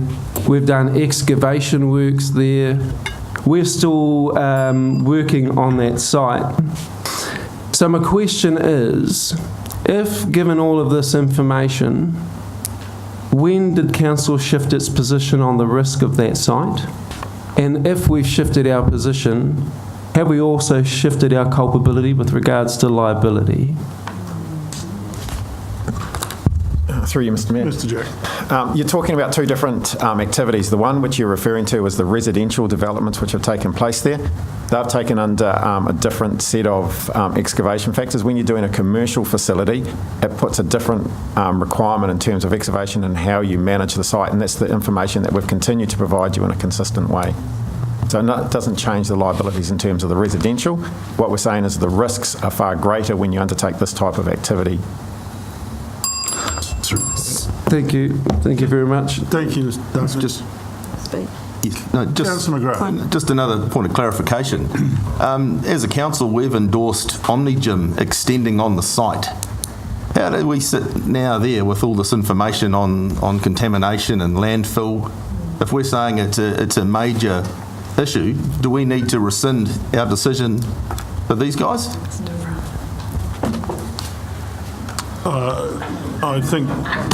I think it's actually not a relevant point, Councillor McGrath. I mean, at the end of the day, we can't. We're talking about what's the best plan, or whether we have followed the right program or the right process to decide where the pool goes. we don't want any red herrings. I mean, this argument about pools, you know, those of you that have been around Napier as long as I have will remember that when they were closing the pool on the Marine Parade, that argument went on for 40 years about how they were going to close it, whether they were going to close it, whether it would go to Onikawa or not. It went on for 40 years. My worry is we might be undertaking another 40-year regime. Councillor McGrath, or was it Councillor Jeffrey? Who wanted to speak? Just a question there. Councillor Jeffrey. Look, the LTP consultation document is exactly that. What it is a collective vision of council that goes out for public consultation. It doesn't mean every councillor has to agree with every project. Councillor Haig will recall quite clearly right through the seminars I did not support Onikawa, and I was asking questions about the financials. I wasn't getting any answers. I was getting more red herrings than a Agatha Christie plot. I arrived at the LTP meeting, and I again spoke to the chief executive, and I said, this is smoke and mirrors, which he obviously denied. So afterwards, I spoke to Councillor Wise. It was only then, probably a month after the decision was made, that I got these spreadsheets. Now, I'm not blaming staff. Council don't employ any staff. We employ one person, our chief executive. The staff are employed and under the chief executive's brief. I've got no truck with staff. The staff member was most helpful.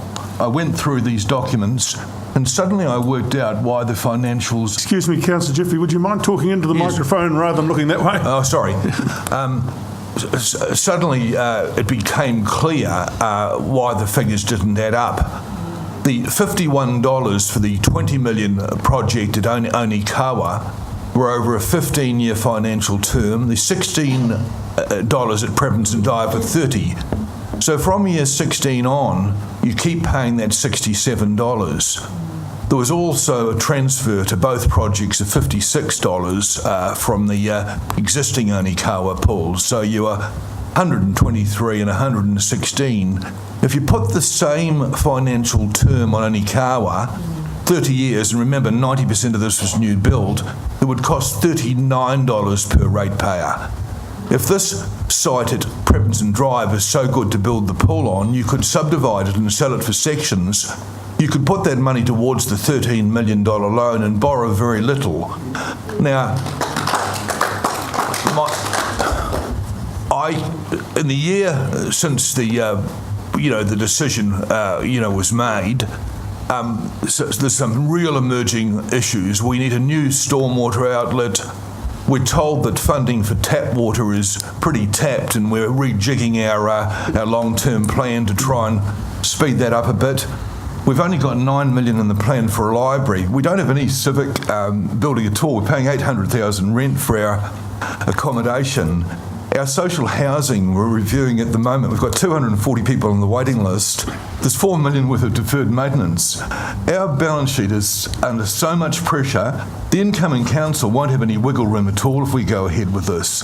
I don't believe it's affordable to borrow $34 million for what I see as a vanity project. But that's not the issue. Dr. Gwynn hit the issue. It's the absolute denial of democracy.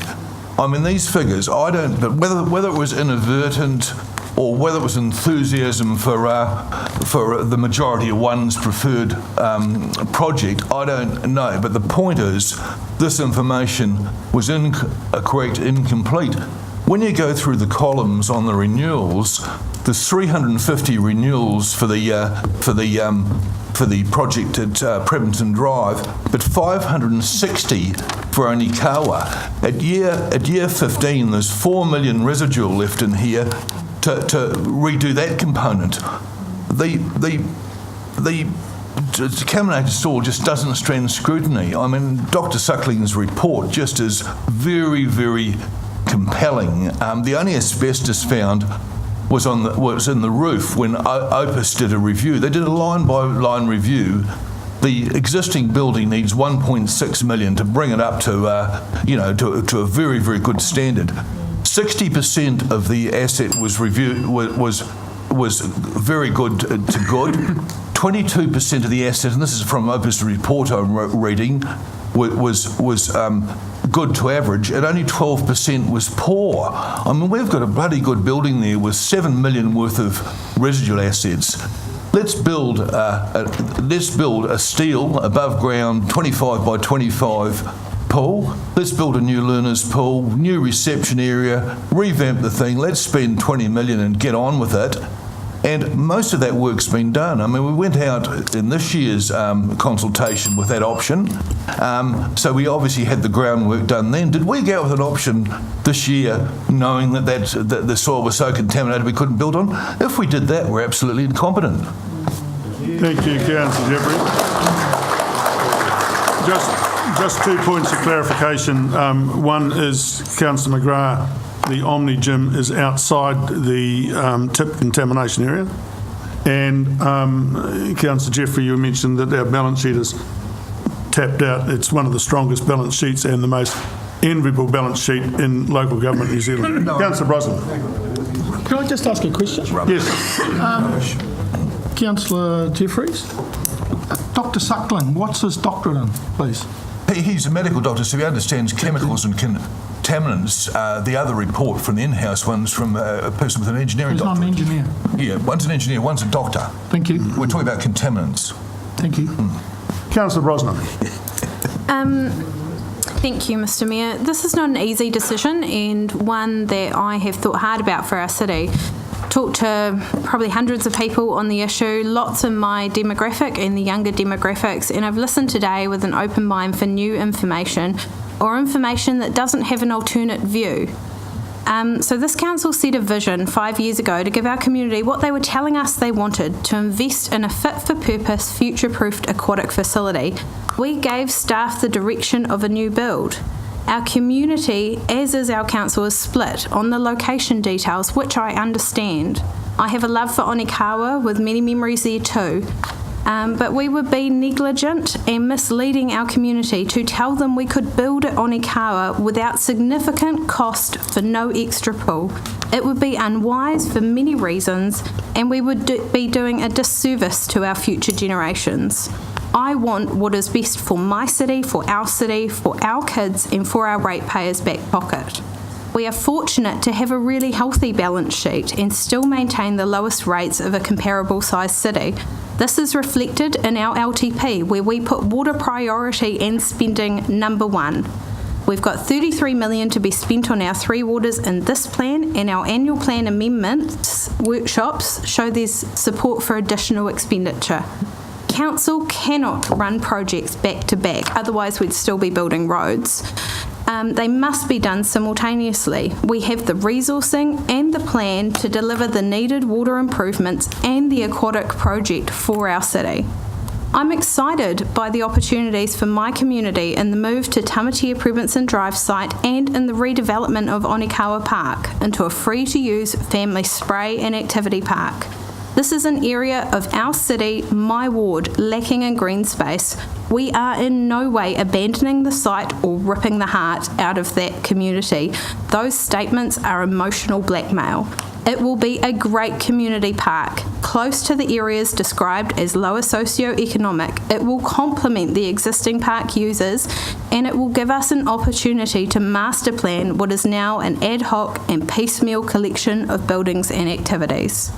The Onikawa shops are an awesome, pumping little centre that services a lot of our neighbourhoods, and that I personally visit them at least twice a week, never once associated with a pool visit. Although we are moving one facility, I'm confident with my lifelong Napier background that the patronage to our new redeveloped park will complement, not detract from the centre's success. After we received the petition, I asked that we hold a public meeting in an accessible time and invite everyone who signed that petition publicly to listen to them, to inform our community, and to take them on the journey that we have been through. A small proportion of the petition signatures turned up, and at that meeting, the process and outcome confusion was clear. From the questions on lighting, parking, noise, the 50-metre discussion, I had after and have since had a number of approaches as the chair of that meeting by attendees who were happy with council's decision, many of who left partway through the meeting having heard what they needed to, and they understood why the majority of council went with a new site. This is not an easy decision, and this is not a decision you will get a unanimous community view on. I am happy the LTP document funded the projects differently. That is fair, as the lifespan of the assets are different. It would be misleading to fund a 15-year asset over 30 years, essentially double dipping the next generation who would have to pay twice. The consultation document, which we sent to every household, every president, every board member, every member of a Napier club, every Napier parent, every school principal, every board of trustee member in Napier, all of our 60,000+ residents of this city had this in their letterbox. This document even said Onikawa had a 15-year lifespan, the proposal. I cannot see the lack of consultation or misdirection in this document. It contains the numbers we're talking about. I'm concerned that if we reconsulted, half of our councillors are in a position where they are predetermined. You have already publicly said that you will overturn the proposal and that you will have the aquatic facilities remain at Onikawa. How can this be genuine consultation on a proper site? With publicly declared views like this. You've said you don't have the information, yet you are already convinced of the outcome. This would be the epitome of backwards consultation when your mind is already made up and you've told the public that. I wouldn't engage in that kind of consultation. As leaders, we are sometimes called to make the hard decisions. After speaking with a lot of people, I think 51% is an accurate initial feeling of our community on location. My view is reconsultation will inevitably see the nays come out stronger. That's just human nature, and although that may make some councillors around this table feel like they have an easier decision to make, I'm not sure the easy decision is the right decision for our city. Thank you to the motion movers for the opportunity to reflect. I see the vision, I see the project, I've spoken with my community, and I have enough information to make an informed view. Thank you, Councillor Brosnan. Do we have anybody else that would like to speak? Councillor Taylor. Thank you, Councillor Bowe, for your microphone. I congratulate all of the speakers because they do all have passion, and I'm not going to regurgitate over some of the things that have been talking about, but I'd just like to address a couple of things that have been raised, and in particular by some of our open public forum speakers. Because, thank you, Mr. Kamper, for your diagram of golden red circle, because it actually indicated to me quite clearly as a Taradale resident that you actually didn't consider us. We weren't part of that. We were outside of those rings and circles. But having driven here today from Kent Terrace, I decided I would actually have a look at the shape of the city and the distance. So from Kent Terrace to the Prebendson Drive site was 5.6 kilometres, and from Prebendson Drive to this building is about 5 kilometres. So actually, Prebendson Drive is almost in the centre of a longitudinal or elongated city, which ours is. It's not circular. It spreads from the coast inland, and as Councillor Jeffries would well know, that HPUD, the Hiratonga Plains Urban Development Strategy, talks about our future development towards the Western Hills. So our city is moving, and it's moving westward, away from the coast. And a few figures, there's 390 sections in parklands that are still to be sold. There are 200 sections, approximately, based on 12 houses per hectare, that Mana Ahuriri will develop in Wharerangi Road as part of their development. There's somewhere between 500 and 600 sections that will be developed as part of the Mission Hills subdivision. So somewhere between 1,100 and 1,200 sections, houses to be built in the western part of the city. And if we worked on something like 2.5 person or 3 persons per house. That gives somewhere between another 3,500, 4,000 people that will come within the golden circle that you provided on your diagram. So that is the way that our city is moving. I also would, and we've mentioned this point of the number of people who drive.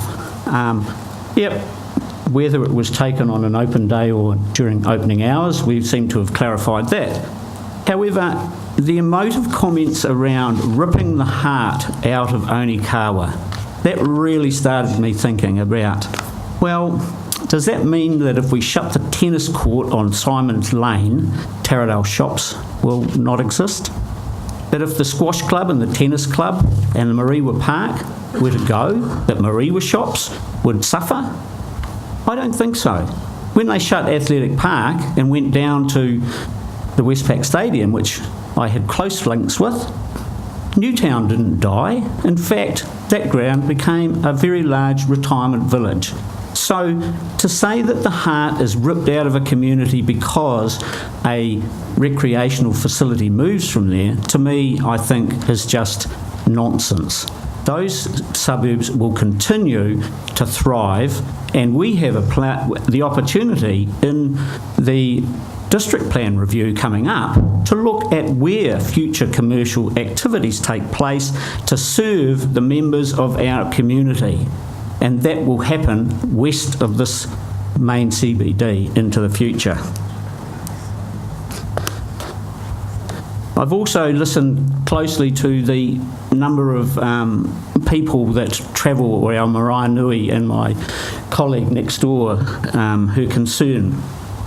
It's interesting, and listening to the principal of Tamatea High School, that I had a look at the ERO reports for the local primary schools, and in the reports they talk about the number of children who identify as Māori or Pacific Islander. So Onikawa Primary School 38%, Porritt 44%, Tamatea Primary School 58% Māori and another 5% Pacific Island. 63% of the students in those schools who will have close access to a Prebendson Drive are from our Māori or Pacific Island community.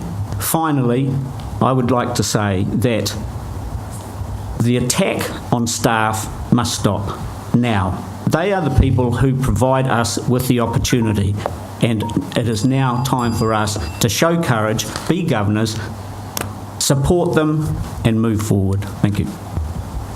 Thank you, Councillor Taylor. Councillor Bogue. Kia ora, everybody. I just wanted to comment about the proximity of the Prebendson site to Tamatea Intermediate and Tamatea High School, because on a Google map, those two schools are closer to Onikawa than they are to the Prebendson site. But anyway, I just wanted to say that I've been on council now for 11 years, and I've had quite a few quite critical new experiences this year. One of them was that the council being taken to court for a judicial review on lack of consultation on a very important bylaw. That was new, and that was rather unfortunate. Another new experience I had this year was receiving a petition signed by 7,000 people begging us to reconsider the decision we'd made about the swimming pool. And I think a new experience we've all had is this councillors feeling that so concerned about decisions that have been made that we called an extraordinary council meeting. So I just want to say to my fellow councillors that I don't consider myself predetermined one way or the other, but this really is an opportunity for us to restore our reputation as a council who listens and a council who consults. We've had a battering this year with the War Memorial, the Easter Sunday Trading Judicial Review, and with many in the community losing faith in our ability to listen.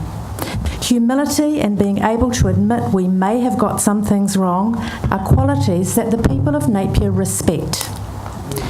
Yeah, that's why we're here. What we've got wrong in this and other examples is not the decision that was made, but the way we made it.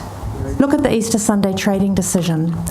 When we went out again after the legal challenge, we put the right processes in place and we came up with the same decision that we had the first time.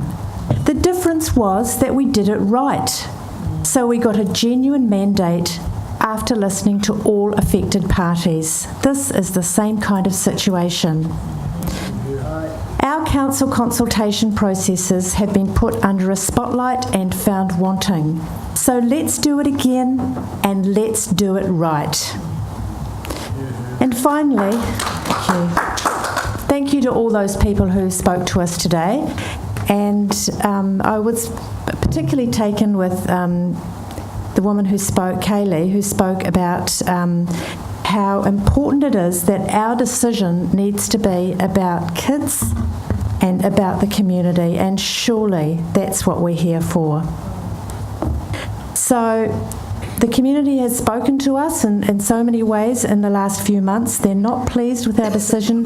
They're not pleased with the way we have gone about it. And I'm humbly asking my colleagues to support this resolution. Thank you, Councillor Bowe. Councillor Price. There's been a lot said, and I'm just going to have a few quick comments.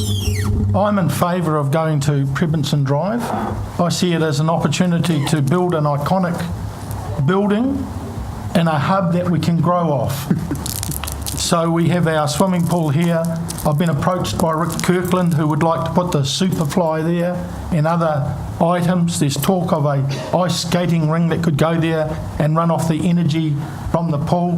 The options are unlimited because we have 7 hectares there we can use for the youth that we've been talking about today, with a lot more options. If you look at the sports park, regional sports park, 5 or so years ago, it was an athletics track and empty. Now it's full and they can't fit stuff in. It's just filled right up. So we need to future-proof. We need to look for the future so that we can invest in things for tourists, because we're a tourist town, and our people of Napier. I'd just like to make a quick comment on expert opinion. I'm in a position that I can actually comment on this, because when I was in the police, I was an expert. And if you're an expert, your opinion, you qualify yourself for your opinion, and unless someone can come up and tip you over or chink it, that opinion is to be taken notice of. And I look at the opinions of Mr.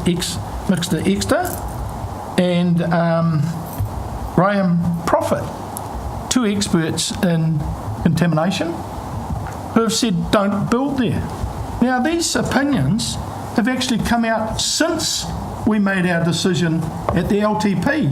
So they have strengthened our original decision to not build at Onikawa and to go to a greenfield site. We also have the expert opinion of Jamie Dallage, Sports New Zealand, very highly qualified. Don't build old with new. So that's about all I want to say. I want to go back and just mention Robin, because I think he has a similar view to what I have. Be bold, do what's good for the city, do it once and do it once only.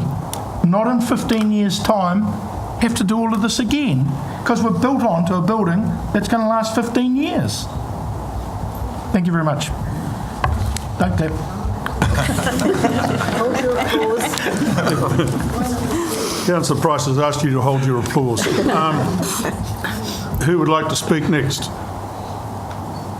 Councillor McGrath. Through the chair. Actually, a lot of what I wanted to say has actually been covered off by the speakers today.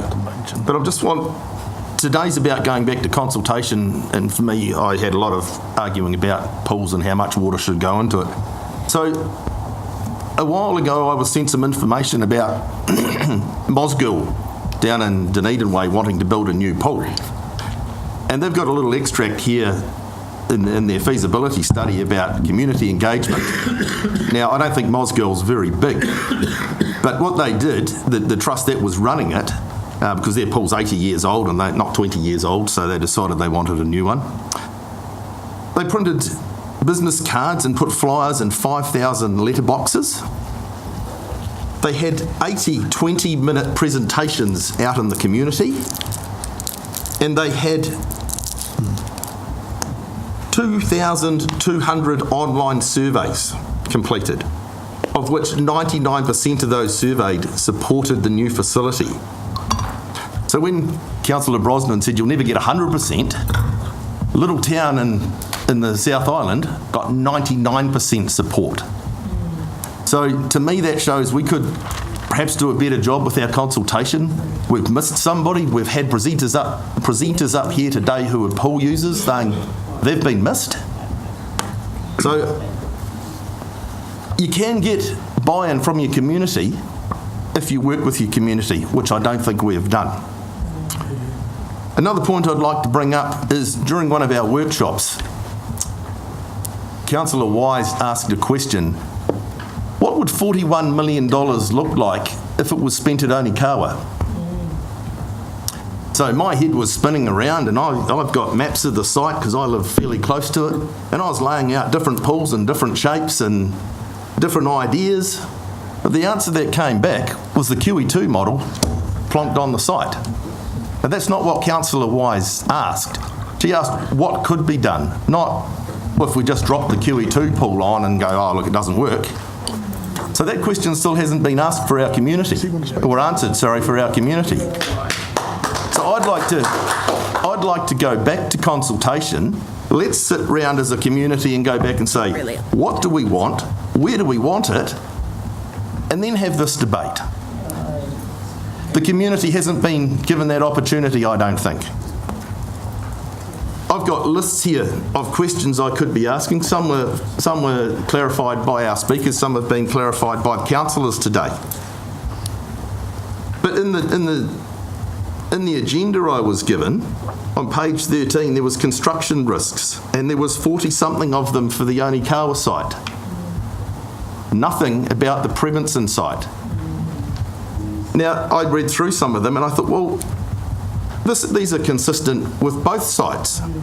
And I don't know if the officers can tell us today how many of them would be the same on both sites. Is that something that can be answered today? I don't think it can be. You can't answer those engineering answers. Can you? I don't have that in front of me. No. We will respond back. We'll respond back. Yep.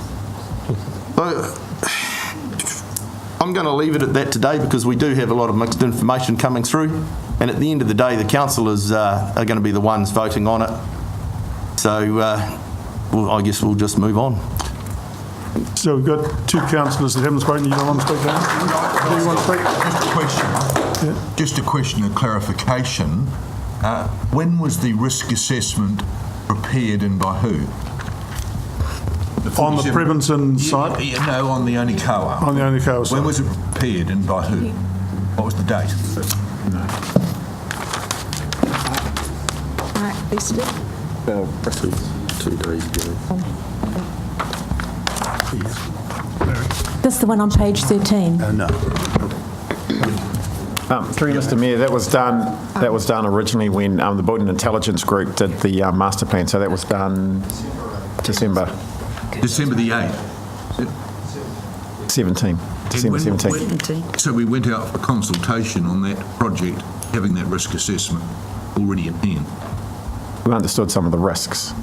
Yeah. And we made it quite clear that we knew that there were extra risks with the Onikawa site.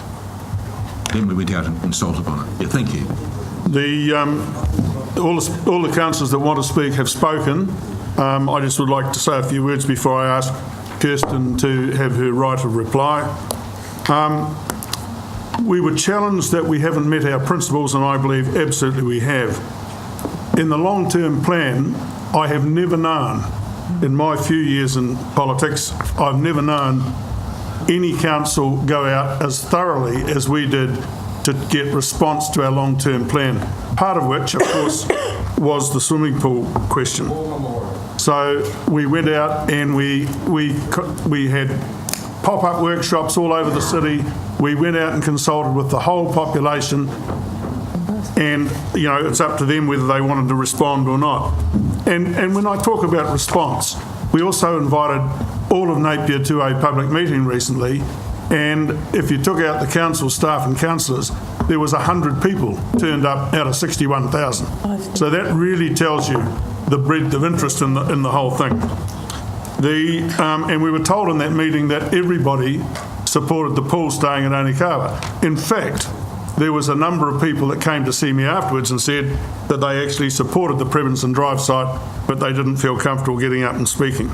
The 30-year term and 15-year terms been covered. The risk at Onikawa, the risk is largely unknown. We know there is a risk, but it's unquantifiable. Even if there is a risk at Prebinson Drive, it's quantifiable. So there's a very big difference there.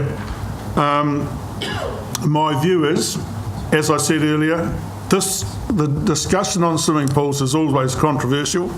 And when it was, the old Marine Parade baths were built in 1908, to about 1950, they started arguing about what they should do with them, should they be closed and so on. It took them 40 years to finally come to a decision.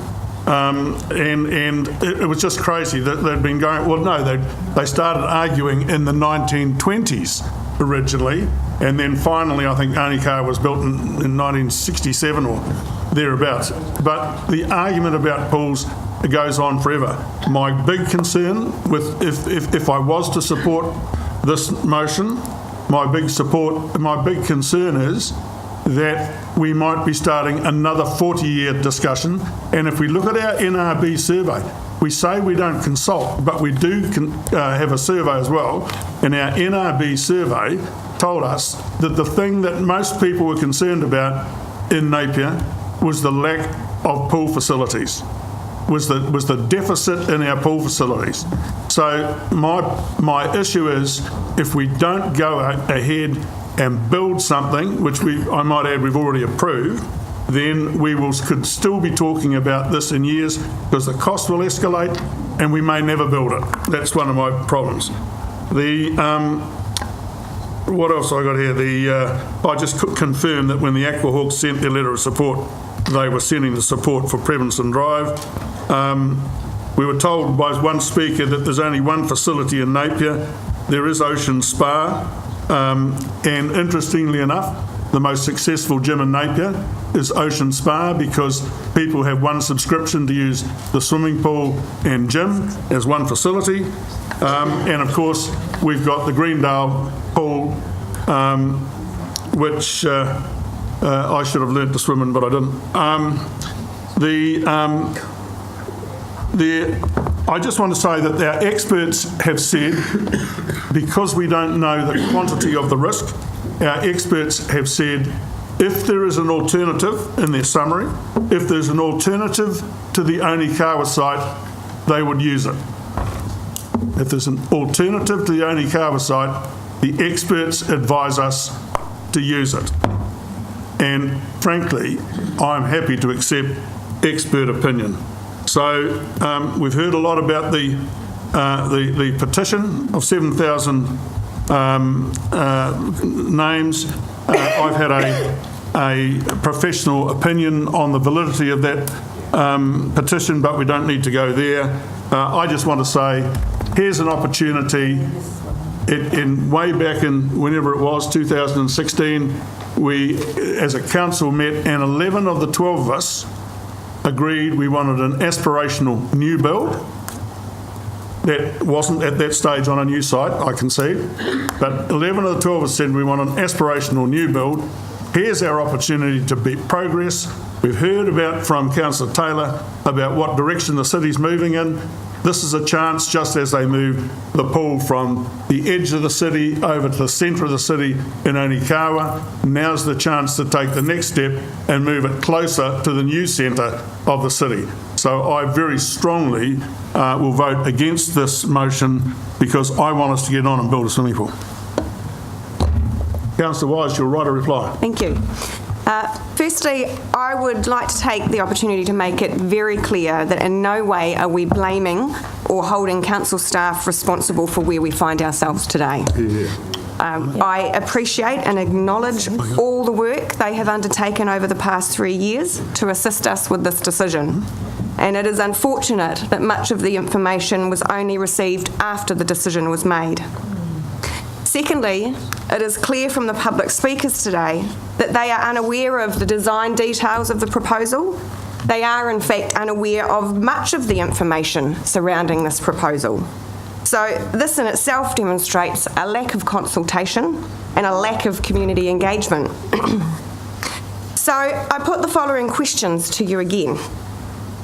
Have we interacted with our community in an open, honest and respectful way? Have we provided them with clear and relevant information?